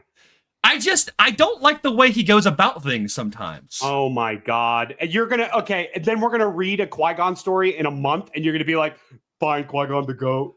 Hey, that's fine. You know, I changed my mind. Hey, I'm so sorry. Thank you to everybody sounding off that this is an absolutely absurd take that Qui-Gon is not at least in the top 5. I think the 5 that I have are objectively better. Okay. No. Yeah. No. Yeah, I can't put him there. Yeah. He's at least 5. I'm fine with him at 5, but no, I'm going to be very upset if one of the characters that I have above Qui-Gon, I think are all. Yeah, go ahead, go over it. At number 10, we have Plo Koon. At 9, we have Cal Kestis. At 8, we have Mystery Box. At 7, we have Rey Skywalker. At 6, we have no one. At 5, we have Qui-Gon Jinn. Dog, Focus Squadron, there's a reason you fly with us, baby. I cannot. Am I gonna get Sonny, Qui-Gon is that year 2? Oh. I don't think Qui-Gon and Sonny has read what? All of the High Republic? Damn. This is ridiculous. I think Rey's a better Jedi than Qui-Gon. Okay, we're gonna end this, and we're not gonna be able to do this anymore if you keep doing this right now. You're just saying stuff for no reason, and it's hurtful. Whoa! And it's not funny. No, I don't think Rey's higher than Qui-Gon. She's right below Qui-Gon. Oh, that'll burn. So Rey Skywalker is at number 6, and Qui-Gon is at number 5. Yeah. I mean, where's Rey at right now? Was she at 6 or was she at 7? Rey is at 7 right now. Listen, just for the sake of, please take Loden off the list. Just put him at an. No, if there's one thing that we're walking out of here, Loden Greatstorm is staying at number 10. Oh my God. And I am making that graphic as soon as we hit end call. So what Jedi is at number 7? Well, I had Loden Greatstorm, but that's up to Luke. We got Loden Greatstorm at 10. We got guys, he's really cool. So at number 25, we have Loden Greatstorm. Just put him at 11, bro. It's fine. He's at number 8. He is staying at number 8. And I will use my veto to keep him at number 8. Wait. Currently, we have 10 Plo Koon, 9 Cal Kestis, 8 Loden Greatstorm, 7 Rey. Is it kind of messed up that we're putting Plo last then? Like, should we put Plo over Cal? Or do you think because we've seen more Cal? Because honestly, I would not hate putting Cal at 10 and Plo. I don't mind that either. I'm okay at switching Plo. No, Hannah, they're putting Cal at the bottom. Hannah, he made the list, okay? Cal is brutal, dude. Yeah. But like he has enough good in him to like put him. Plo is he's like an angel. He is like an angel. He is, but like I said, we have not seen enough of him. But from what we've seen, he's 10 for 10, bar for bar. Yeah. Okay, so as of right now, we have the 7 spot to fill in. Qui-Gon. I'm just kidding. What do y'all think? Y'all put 7. My 7 was Kanan Jarrus. Insane. I can't put Qui-Gon. I can't put Kanan. I can't put Qui-Gon before Kanan. There's no way. Agreed. So do you want to move Rey to 7, Qui-Gon to 6, and Kanan to 5, Luke? I like that a lot better. Thank you. No. Kanan's not 5. Kanan's 4. Yes! Yes! There's a Okay. 5th, and you're gonna hate it. Dude, No, I want to know. I am so sorry, Luke. There's one that's on your list that is definitively not on Grayson and I's list. That is just like absolutely not going to be on Grayson and I's list. Oh yeah. and Luke, actually, you might crash out and never talk to us again. There's no way. Yeah, there's one on here that you're going to be mad about, but objectively, it makes total sense. So Rey is going to 7, Qui-Gon is going to 6, and at 5, we don't have anybody, but at 4, we're putting Kanan Jarrus. Yes. I'm okay with that. See, can I throw out my 5? Yeah, sure. Throw out Jinky Minus, dude. Oh, it's Yoda. At 5. Yeah. I don't hate that. Me too. Oh I my think god! Yoda's- I thought you were gonna hate that. That's what I was saying. You're No, not I don't gonna hate like- that at all. I have Yoda in between Obi-Wan and Qui-Gon, but I'm like, he's not in the top 3 or 4, but like he's got to be on there. So we currently have 4 through 10. And we all know what needs to happen for these last 3. I said I've got Kanan. If Kanan is at 4, I am happy. Then I know what can be at number 1, and I can be happy with this. Okay. And you're gonna agree. You're gonna agree. Okay. Luke, I think we're all gonna agree at the number 1. But I'm gonna let y'all say it, not me. I've already caused enough disservice here because if I'm wrong, saying it either. You guys already know what I think number 1 is. I think it could go one way or the other. For me, after just rewatching this show, I know who's number 1.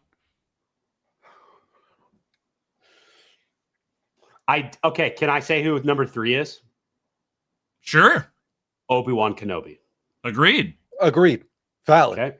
Yep. Extremely valid. He was at my 4, but if Who the hell Obi-Wan is Litz, I'm so confused. Okay. Now, here's the thing.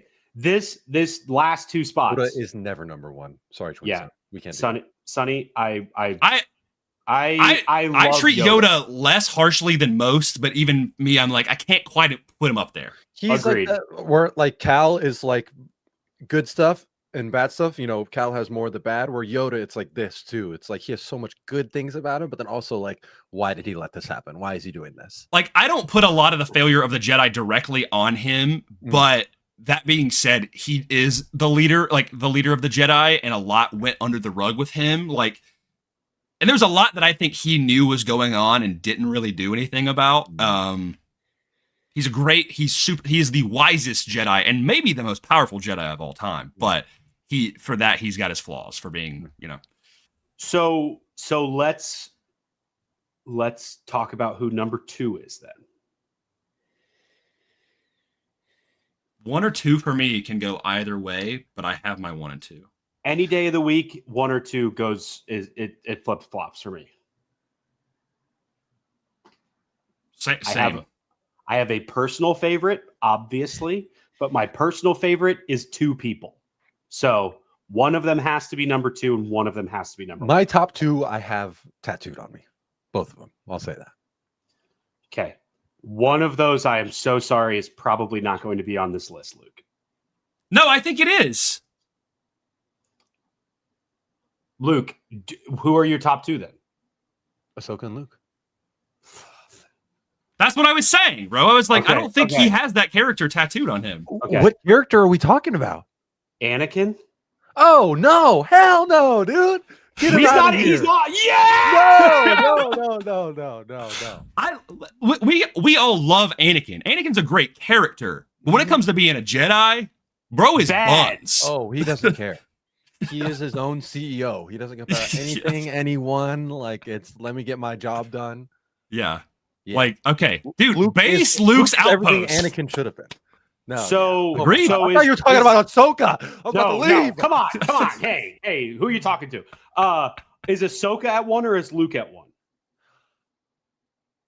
I'm putting Ahsoka at 1, and I'm putting Luke. I'm also putting Ahsoka at 1. And here's the thing: I am absolutely okay with that.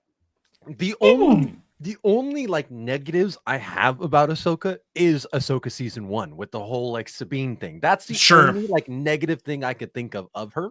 Other than that, like I can think of like 5 negative things about Luke, but when it comes to Ahsoka, it's like, oof.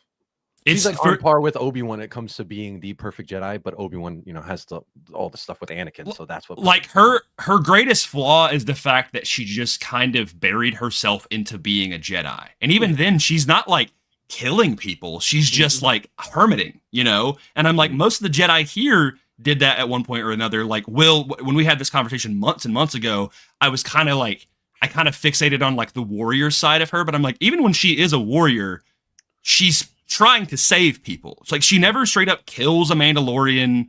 Or sorry, no, she never she's like disarming them and everything. We see in Ahsoka, she like kills someone in the flashback, but like, she obliterates those Mandalorians in Clone Wars. She does. Right. But that's like you're handcuffed. Yeah, there's no way you're getting out of that situation. You gotta. But killing someone does not immediately make you a bad Jedi. Like you are like it's you just have to. That is part of being a Jedi. It's just a matter of how often and when you're doing it. And when Anakin is sliming people left and right, like Admiral Trench and that guy with the detonator, and then children,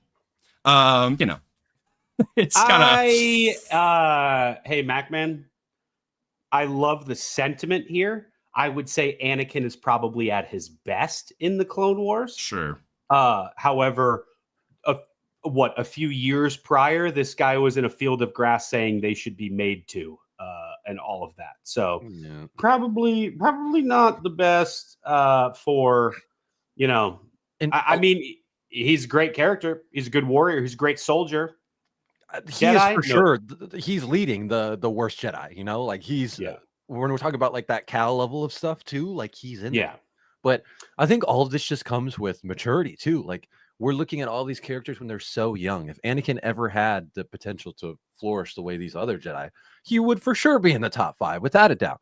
But you got him with the Tuskens and everything too. Like, there's not even really any good era for him where he could be like, oh my God, there's probably a lot more in the books and stuff as well too. But he's a great warrior, and that's the thing. But as Yoda says, wars don't make one great, Or does not make one great. It's like he warrior, you have to be what Anakin was doing. Yeah, in the flashback of Ahsoka, he's like, I have to train you to be a soldier, and I think Ahsoka, despite being dealt that hand, is still one of the best Jedi, which is a crazy testament. Sonny, I'm going to put this up just to acknowledge that you said it. And that's all we're going to say about that. Thank you. Yeah, it's that I'll just go ahead and say I used to deliberate that for a long time, but I've kind of come to the terms that I've always I interpret that as like I'm not a Jedi in the way that you know what a Jedi is. I'm something more. Her viewpoint of the Jedi, I could so see that being like, I am no Jedi. I am not what the people were before me, At least the bad side of it is like what she's saying in that quote. Yeah. In the way that she is saying, I am no Jedi, is not the same in the way that Balin says it about him and Shin. It is completely different things. Oh, yeah. She is a Jedi agnostic. Kinda. Yeah. Yeah. So, that's top 10. So we put Luke at 2? Yeah. At 10, we have Cal Kestis. At 9, we have Plo Koon. At 8, we have Loden Greatstorm. At 7, we have Rey Skywalker. At 6, we have Qui-Gon Jinn. At 5, we have Yoda. At 4, we have Kanan Jarrus. At 3, we have Obi-Wan Kenobi. At 2, we have Luke Skywalker. At 1, we have Ahsoka. I love that, and no matter what list is done, usually Obi-Wan Kenobi is A, always on the list, and B, usually in the top 3, and everybody just goes, yeah, Obi-Wan Kenobi. And then there's a conversation about everyone else. It's that, like he is that the TikTok most audio of like everyone like talking over one another, and they're like, well, obviously, like they all sync up, you know? Yeah. How do we feel about looking at the overall list? How do we feel as a group about putting Rey over Plo? Like now looking back and thinking about it, I mean, obviously we've seen more of Rey than we have ever seen of Plo, but how do we feel about saying that Plo is a technically worse Jedi than Rey? Are we still okay with that too? I don't think I know this is like a weird framework. I don't necessarily consider Plo being a worse Jedi. I just think that Rey, her feats are greater. Like the fact that she was indirectly responsible for bringing Ben back to the light and defeating Palpatine, and the fact that she is, quote, all of the Jedi, you know, and brought balance back to the Force. And yeah, you're right, because you could even argue that like she's had to deal with more, like being the granddaughter of Palpatine too. Like even that, like Plo never had to deal with anything like that. Yeah. And so the fact that she had to overcome all of that stuff, and it's still good. Yeah, you're right. I'm okay with putting Rey there. I think if we turn this into a 15, who would be 11 through 15? Oh God.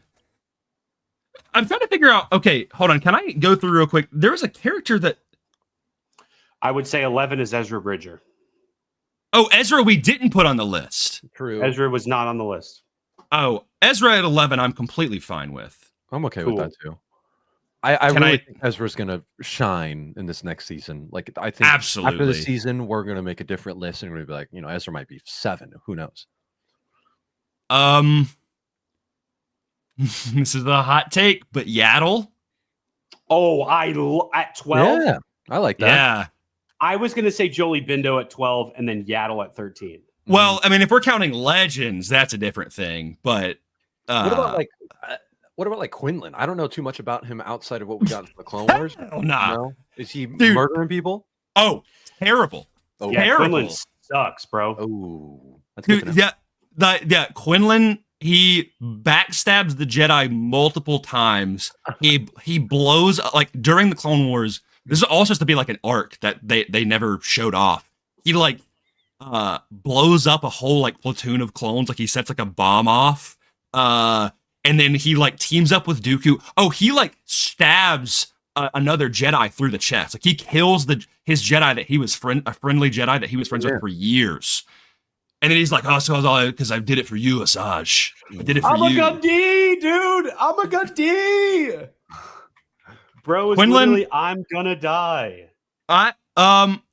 Does Mace make it at 15? I would be okay with Mace at 15. That's my thing. Is I'm like Mace is got a lot of issues with him. That being said, especially when you listen or read the Revenge of the Sith novelization, you understand a lot of his motivations. Like he really cares about the people of the Republic, and he cares about protecting the peace. Does he go about it in some wrong, questionable way? Oh my! Hold on. Sorry. Hello, Steer Junda. I'm okay with putting Seer at like 14. 13 or 14. What were you going to say, Luke? Yeah. She's a dark side tapper too. She is, but in Survivor, he's like peak Jedi right there. Yeah, she is like meditating queen, dude. Yeah. She's like, I'm not afraid of you. And that allows her to like get as far as she does fighting Vader. Hold up. Who are we missing? Welcome to new members. Squadron. What is it? That means he's officially Focus 15, maybe? Let's go. Hold on. Let's pull up the wrong one. All right, wrong one. remix. I pulled up the graphic. I'm grabbing a fork. 14. So Seth, so he's 15. He's 15. We have 15 members in Focus Squadron, dude. Shout out. That's crazy. welcome to Focus Squadron, Matthew. We'll get you on the graphic. We'll get you in the intro. We'll also I'll pull this back up just so we can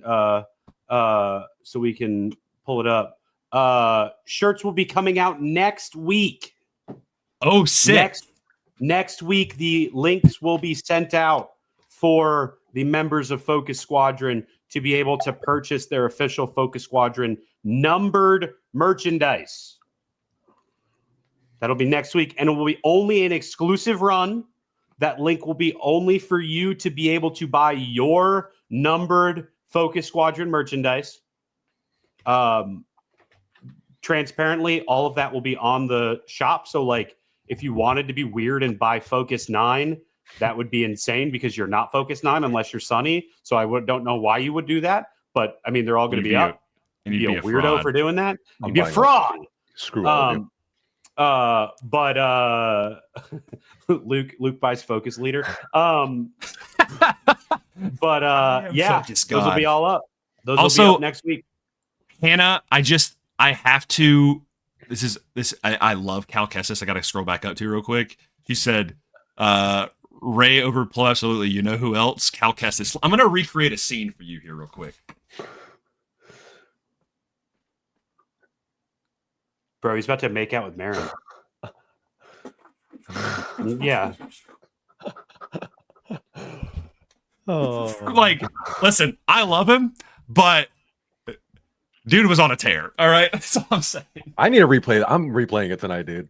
Survivor is peak. Yeah. Mm-hmm. It's peak, dude.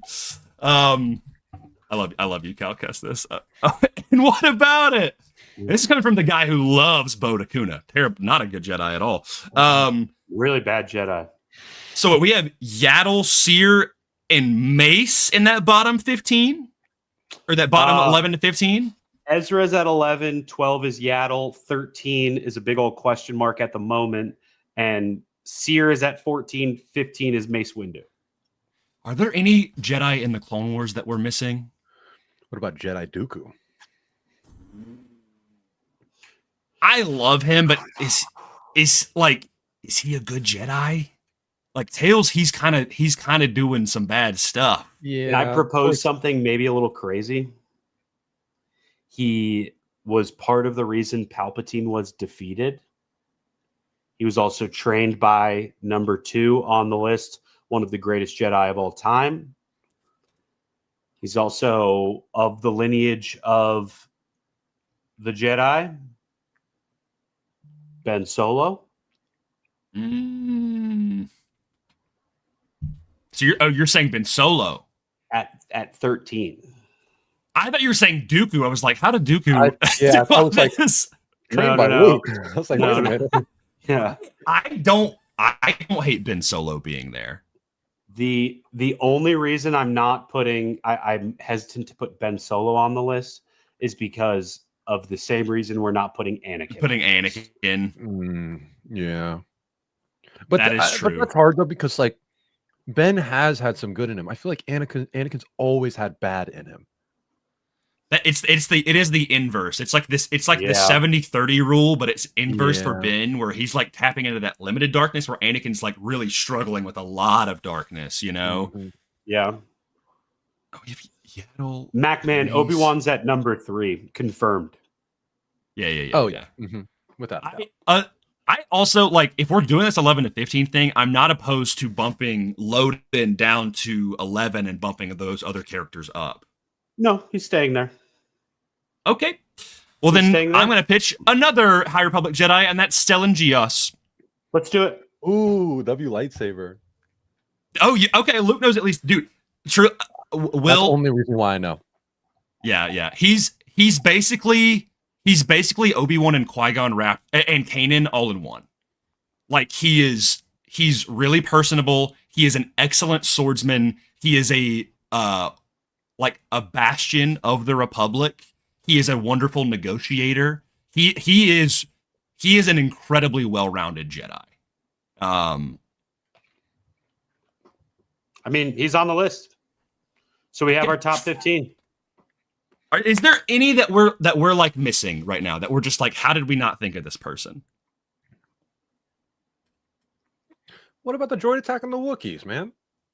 Yeah, dude, you didn't even think of that, Grayson. You didn't even think of that. Dude, that's number one.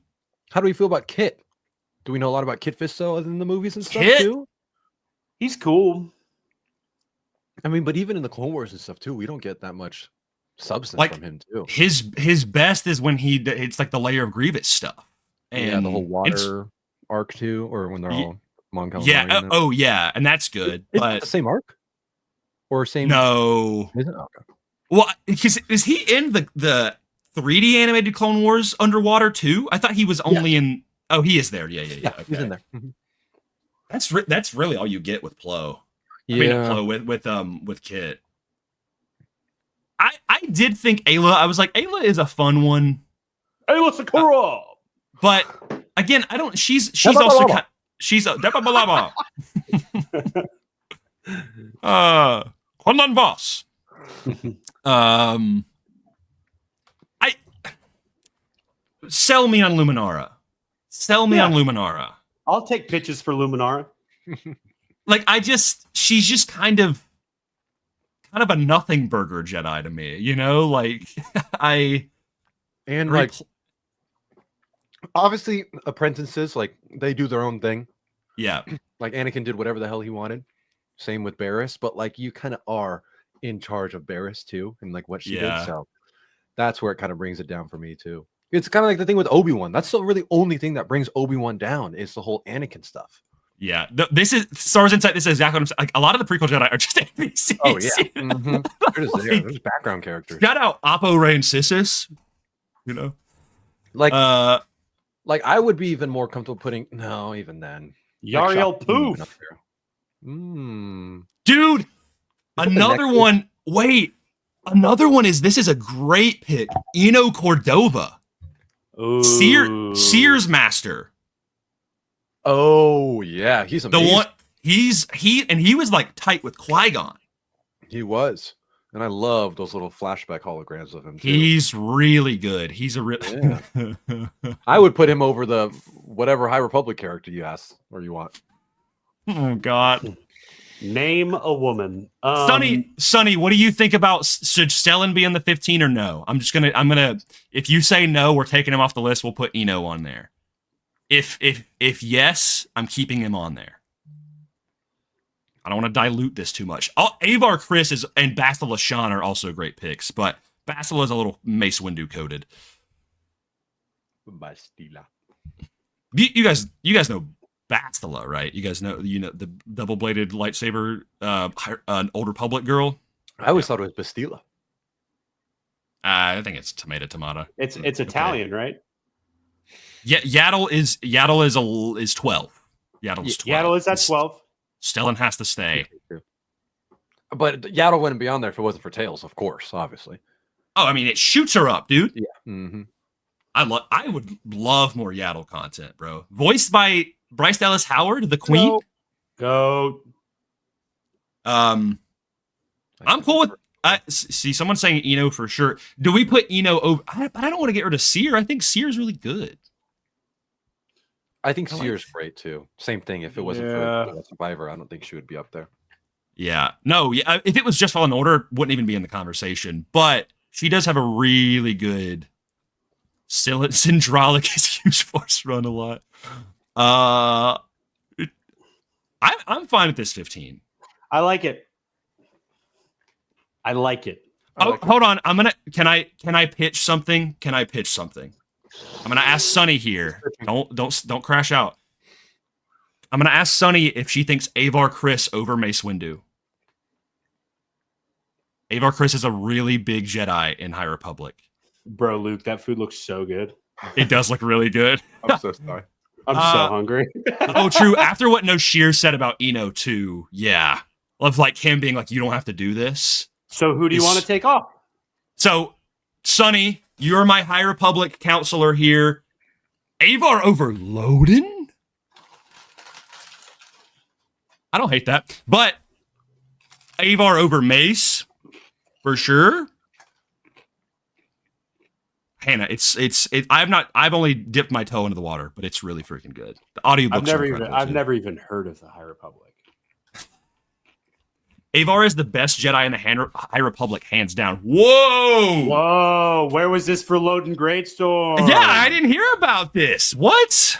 I'm a Mace. Oh, you do like Mace. I thought you didn't like Mace. So my opinion is skewed. If you love Mace and Avar is higher than him for you, I have to take that into some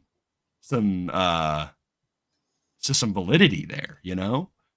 I'm gonna leave that. Will, I'm gonna leave that to you. We can keep Mace. We can. I think this is fine the way it is. I do think Mace at 15 is. I like that.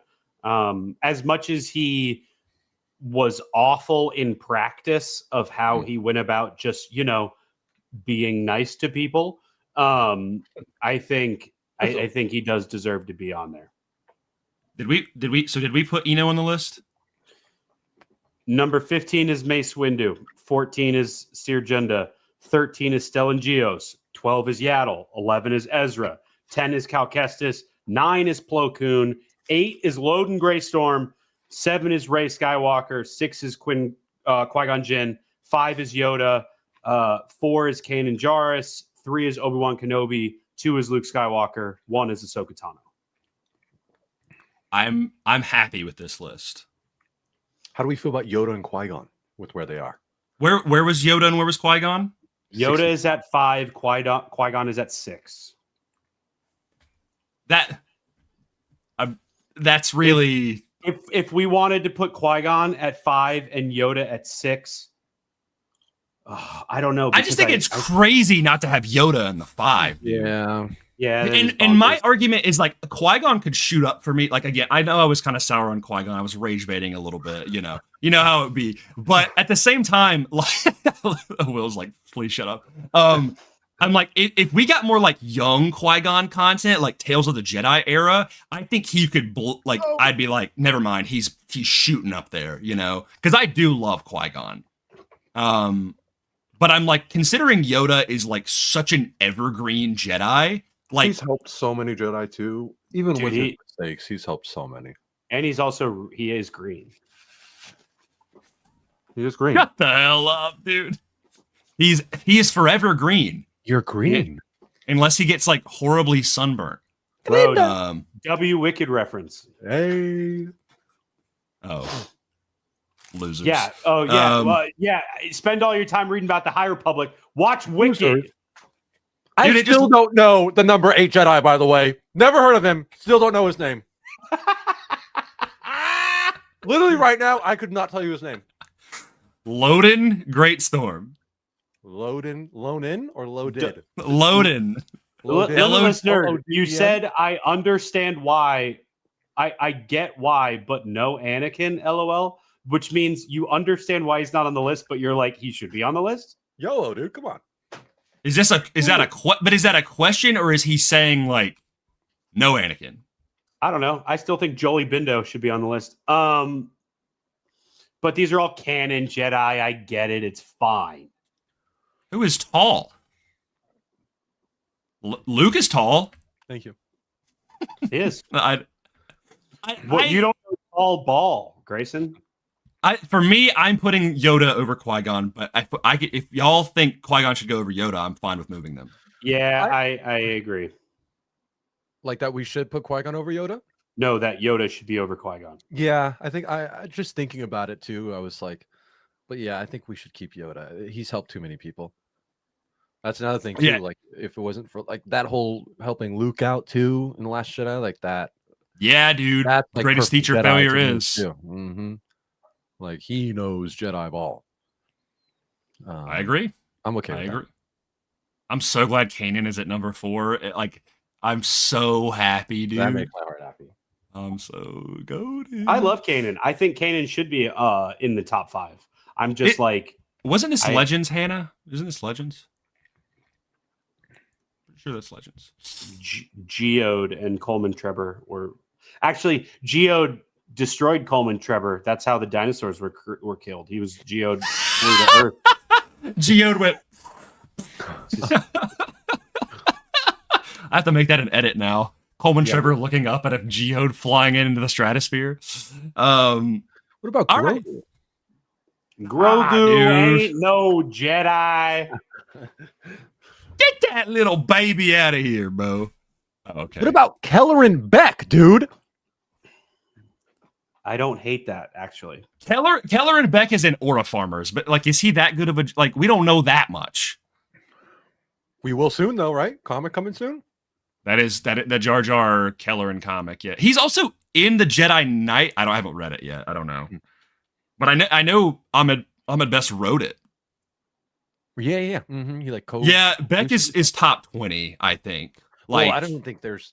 Oh yeah, there's for sure more than 20 Jedi, but at least he's there. Mm-hmm. Shaak Ti's like top 117 Jedi for sure. You know. Yeah. Like. Jedi Bob from Rebuild the Galaxy. Ooh, yeah. But he's still kind of in the badish area too. Terrace Anubis is top 53 Jedi for sure, you know. All right, let's put out the list and then let's wrap this up with some Ahsoka talk. Okay. Number 15 is Mace Windu, 14 is Seer Junda, 13 is Stellan Gios, 12 is Yaddle, 11 is Ezra, 10 is Cal Kestis, 9 is Plo Koon, 8 is Loden Greatstorm. That was Luke's pick. 7 is Rey Skywalker. 6 is Qui-Gon Jinn. 5 is Yoda. 4 is Kanan Jarrus. 3 is Obi-Wan Kenobi. 2 is Luke Skywalker. Number 1 is Ahsoka Tano. My girl. Number 1. There you go. Well, so here's what I'm going to say, because we're getting too long and I feel like this keeps happening, and we'll do it fully next week. But I do want to ask one question regarding why don't you pull up the Ahsoka bumper? I just want to get the aura of that real quick. Can we just get the aura of that real quick? The aura of what? The Ahsoka bumper. Oh, sorry, you cut out. Or a meditation point. You choose.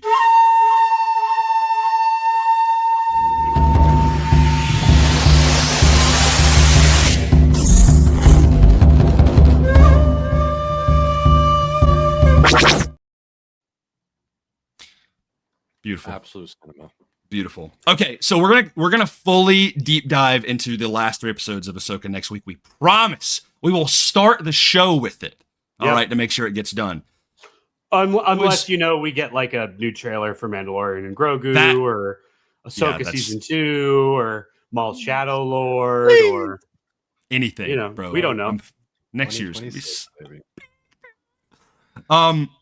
I wanted to ask. So I was rewatching episode 5 of Ahsoka, of the flashback stuff, and in the recap, and throughout the episode, they bring up, of course, Anakin's legacy and Ahsoka's legacy. And Baylan says to Ahsoka, "Your legacy is like your master's, one of death and destruction."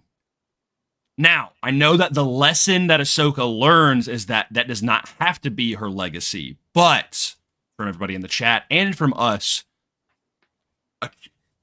and this can change in Ahsoka season 2 as well about what happens. What do we think the legacy of Anakin is, and Ahsoka? They can be separate. Like, what do you think the legacy of them is? We just put Ahsoka at the number 1 Jedi, and we put Anakin was nowhere near on the list. So I'm curious. I'm like, what do you think? Post Ahsoka season 1, going into Ahsoka season 2, is their legacy death and destruction, or is it something else? I think it's different. So are we asking within world or within our concept of what Anakin's legacy is? Because we obviously know both sides of the story, right? But the galaxy doesn't necessarily understand as much as Vader as we do. Mm-hmm. But as opposed to somebody like Baylan, who sounds like he is alluding to that he understands who Anakin became through Vader.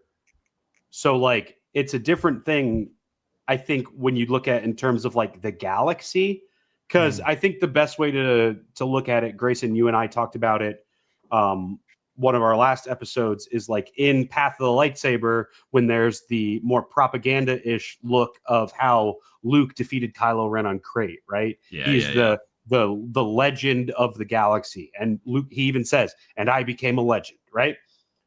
Anakin was that at one point, and then he was thought to have died during Order 66. And then I feel like some people throughout the galaxy knew that he became Darth Vader.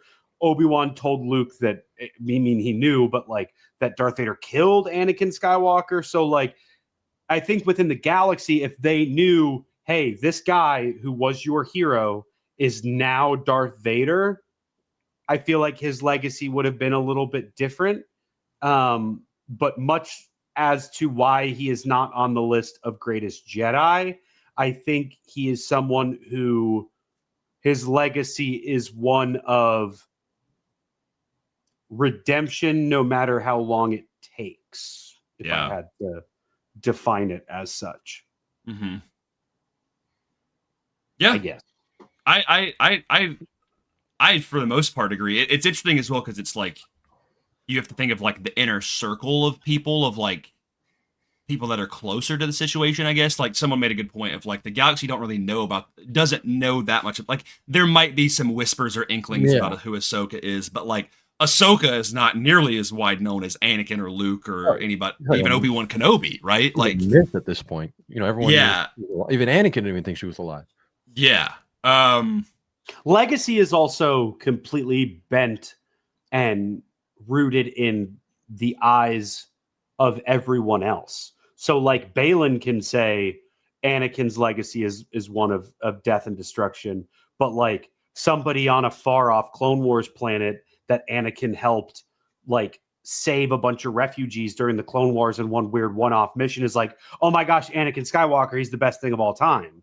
It's the same way in like Heir to the Empire in the Thrawn trilogy books, that like the Nogri love Darth Vader, but they hate Palpatine. It's like a weird, it really all depends on the perspective of the one deciding the legacy. So like from a certain point of view. From a certain point of view.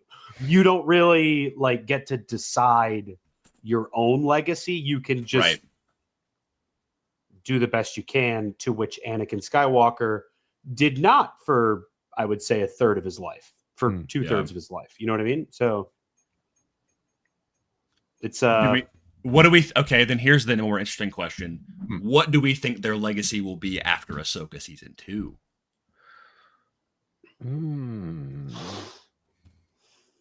Luke, I don't know if we've talked about this, but I'm curious, like, what you think. Do you have theories of what's going to happen in Ahsoka season 2? That's the thing, is like, not really. Like, even with like Mandalorian and Grogu, like, I'm so curious to see how it's going to end. Like, I'm not really curious as to what's going to happen in it. I'm just curious to see, like, is this going to be like a film that connects everything to what's going on right now, or is it going to lead into Ahsoka, to kind of build the hype for it? But I mean, I've seen the theories about, the Mortis gods and all that, and there's like Ahsoka taking his place, Anakin taking the place of the father too as well. Like, I honestly haven't really put a lot of thought into it as what's going to happen. I mean, of course, we know there's supposed to be some huge space battle, so I feel like Ahsoka and them are going to, I don't even know, Ahsoka and them might be trapped still while all of that's going down. In the main time, or the main timeline galaxy stuff. So I am one of not a lot of people, but maybe a handful of people. I don't think Ahsoka's making it back to the main galaxy. You don't think so? Like, I don't like ever, or just for this season? Ever. I think what she is exactly what she says at the end of the show, we're exactly where we need to be.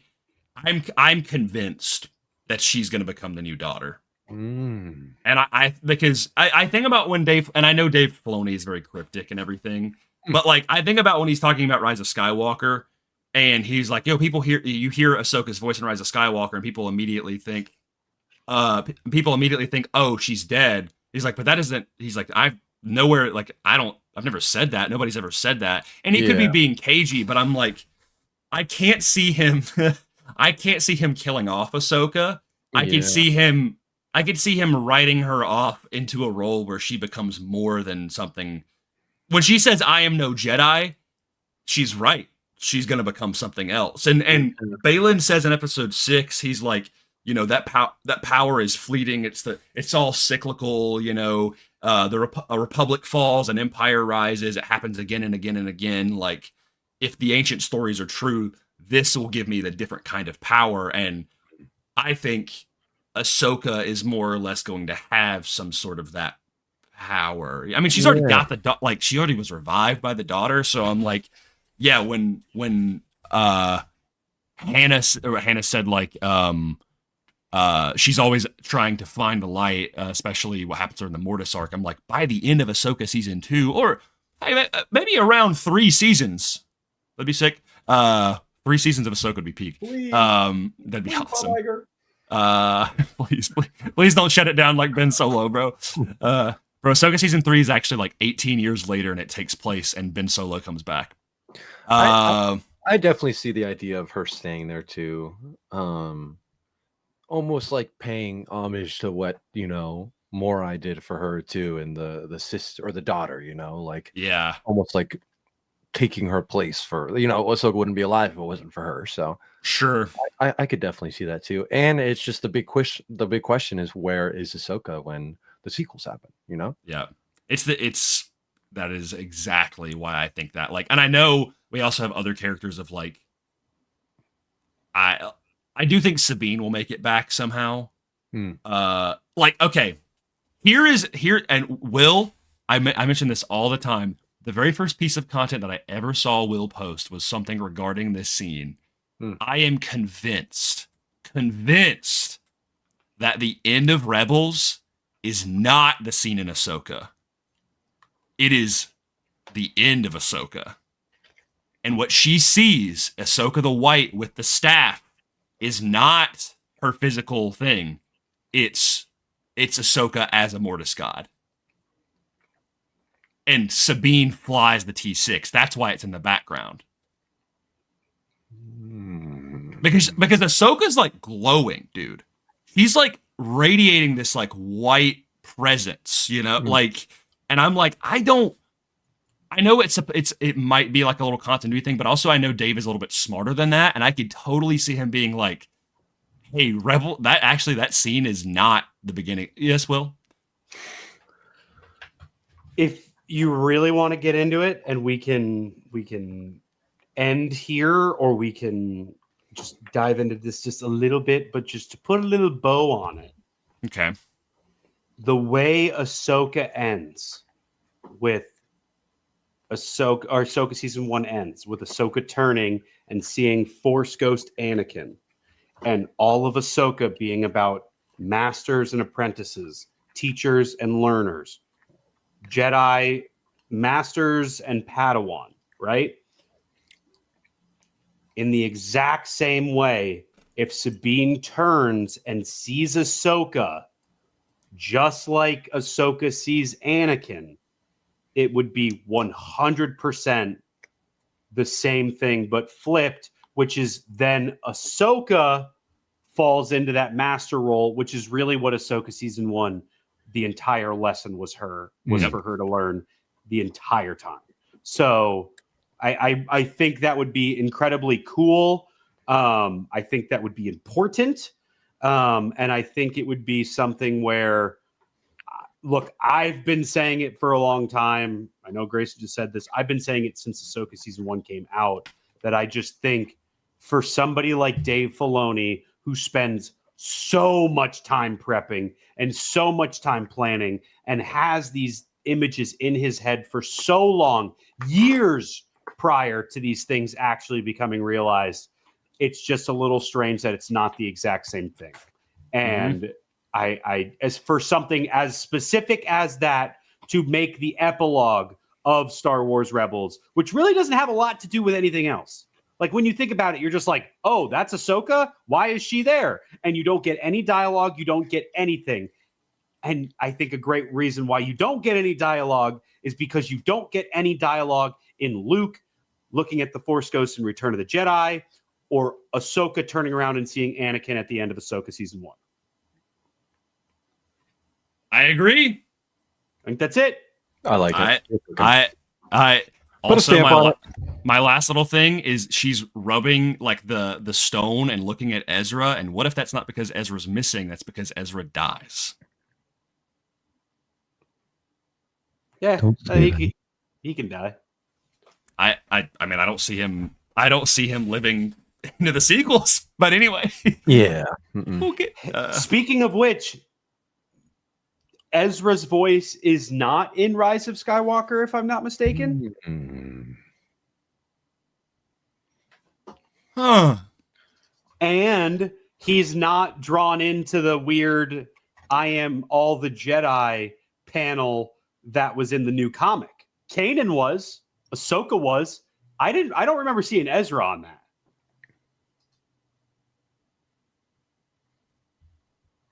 I don't see how that would be confusing.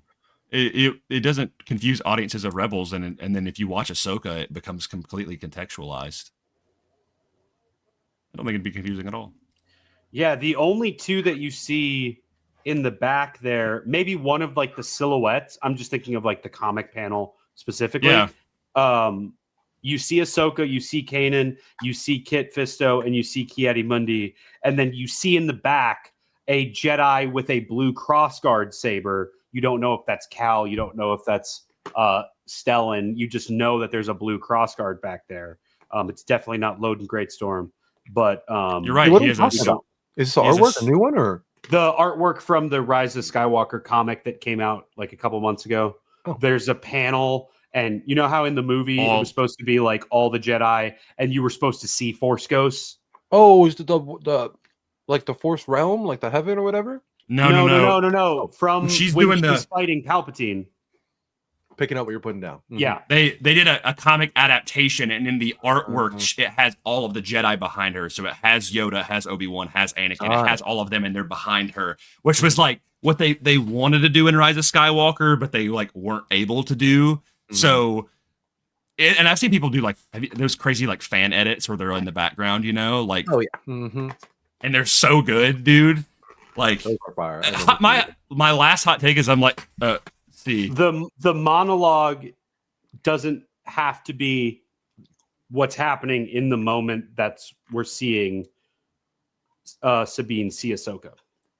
Because because like when you're watching Rebels and you hear that monologue, you're like, okay, makes sense. Then you watch Ahsoka and you're led to believe, oh, that's the scene, but then you're like, oh my god, that's not the scene. Like that's like this. Yes, like you were led to believe this. And it still all works. It may not be the case. It may just be a little thing, but it is interesting that you know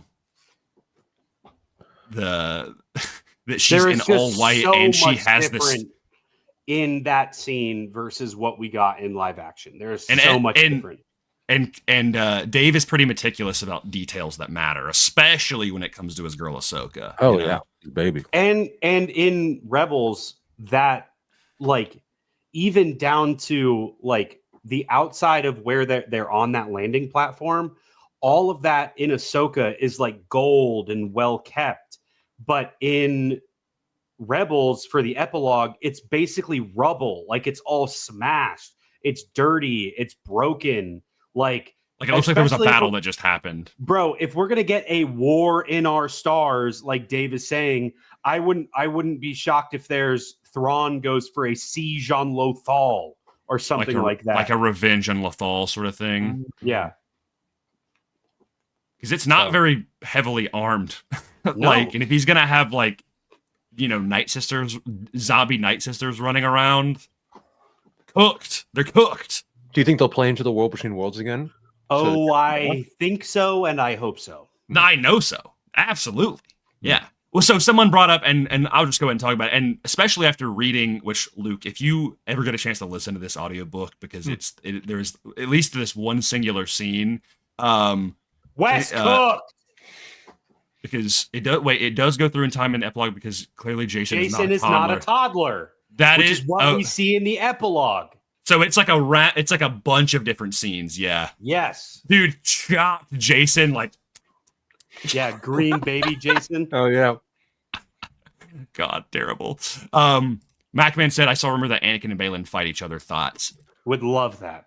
It's got, I mean, like with the weird mystical force elements of Peridia, of Mortis, of the World Between Worlds, what Baylan is chasing after, Ahsoka chasing after Baylan, Anakin's presence, Baylan knowing Anakin, there is no doubt in my mind that there would be some way that will happen, especially if you read Shadow of the Sith in like the 13th chapter of that book, when Anakin shows up to save Luke and uses a lightsaber to stop one of the Sith from hitting his lightsaber, like in like this weird force realm that's like not the real world, but is the real world. I'm like, for sure, Anakin is going to get into some fight with Balin. And like, even if if Balin could probably find some way to access the world between worlds, and Anakin's gonna be like, like let me mop up, That's true. Plus just so peak. Oh, dude, their fighting styles, like Anakin's like just like unique fighting style with Balin's like fierce. Oh my, like because that fight around the Stonehenge with Ahsoka versus Balin is one of my favorite fights. To have Anakin and Balin, it'd be so powerful. Both of their strikes, dude. Just it would be fun if they had some banter too of like because they did know each other at the temple. Yeah, that is true. Flashback. No, I'm kidding. I don't need a flashback, but that's pretty much it for this episode. I know we went on for a long time. We ranted a lot about Jedi. Luke, thanks for taking your evening to be here and eating your meal. I love dinner time. Real. Thank you, everybody, to chiming in. I know I broke some people's hearts. I think by the end of it, people were happy and okay with it. So hope you still love me. Hope you still want to be a member of the channel. If you don't, blame it on me.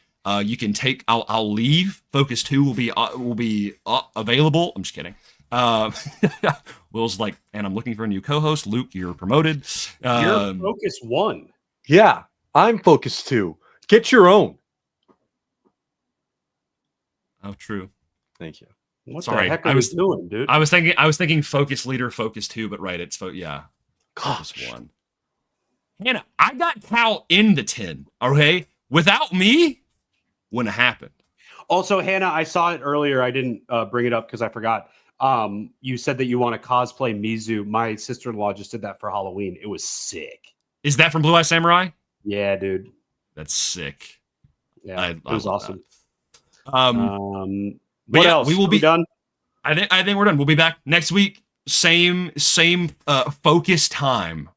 7:30. We'll see if there's any news next week. But absolutely we will be talking about the hopefully. We're like, it's almost confirmed we're getting a new Mando trailer for Avatar, right? I think so. I don't know if it's confirmed. I know because we have that one. I mean, they got to be doing another trailer. They have to. Yeah. If not before Avatar, they'll definitely do one by Super Bowl. What's Avatar? 17th December? It's like a couple weeks. I know we're supposed to be getting a Doomsday trailer. Yes, I did. Yeah, December 19th is Avatar. Interesting. When's the Doomsday trailer? I think just rumored still too. Oh, okay. Dude, there's no way Doomsday doesn't happen, man. Let me just see what Google says. You mean before Avatar? It's reportedly supposed to come out before Avatar, is what Google AI says. This is widely reported for the trailer's theatrical debut, which will be shown in front of Avatar. I mean, that would be a big brain Disney play to do both Doomsday but I don't know if they would do Mandalorian with Doomsday too, though. That's the thing. But it's also like Mando is before Doomsday, so it's like, oh yeah, when is Doomsday's release? Doomsday's Christmas of next year. Oh wow! But they did do when Infinity War came out. No, Infinity War they didn't come out with the trailer till 5 months before. Didn't we have the Deadpool Wolverine trailer really early too, though? No, that was at Super Bowl. The earliest one I feel like we ever got was like Captain America: Civil War. Before, but that was like 6 or 7 months before. What? Yes. If they don't put a new man, maybe they'll do like the same Mando and Grogu trailer, but with like a little bit more footage. I could see them just altering it slightly, but that'll probably be a couple weeks away. When's the Super Bowl? Super Bowl is around like when is the Super Bowl? I'm looking right now. Yeah, February 8th. February. Mm-hmm. February 18th? 8th. Oh, okay, cool. What, in Brand New Day? I don't know if we're going to see it in the Doomsday trailer. We'll probably see it in Brand New Day trailer whenever that happens. Well, I think they said that she's supposed to have a big role in Doomsday as well, too. So strange.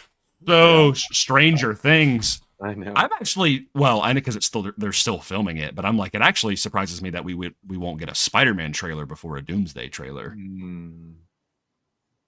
Interesting. I don't know, but we will. Oh, nah, for a Brand New Day trailer. Oh yeah, I also so valid. We'll be back next week. Thank you all for being here. This was a fun list. We will publish this list very soon. So I'm sure we'll get plenty of wonderful comments about how I put Loden Greatstorm. Ray now you're all educated. Oh god, yeah, people are gonna tear us apart for that. And I don't care. Skywalker. I don't care. I got Kanan at my 4. I got Kobe at my 2. Will, is there anything else? Oh, I think that's it. Luke, you got anything else? No, that's it. Perfect. Locked in, German Folk Squadron. Yeah. And remember, your focus determines your reality. Bye-bye.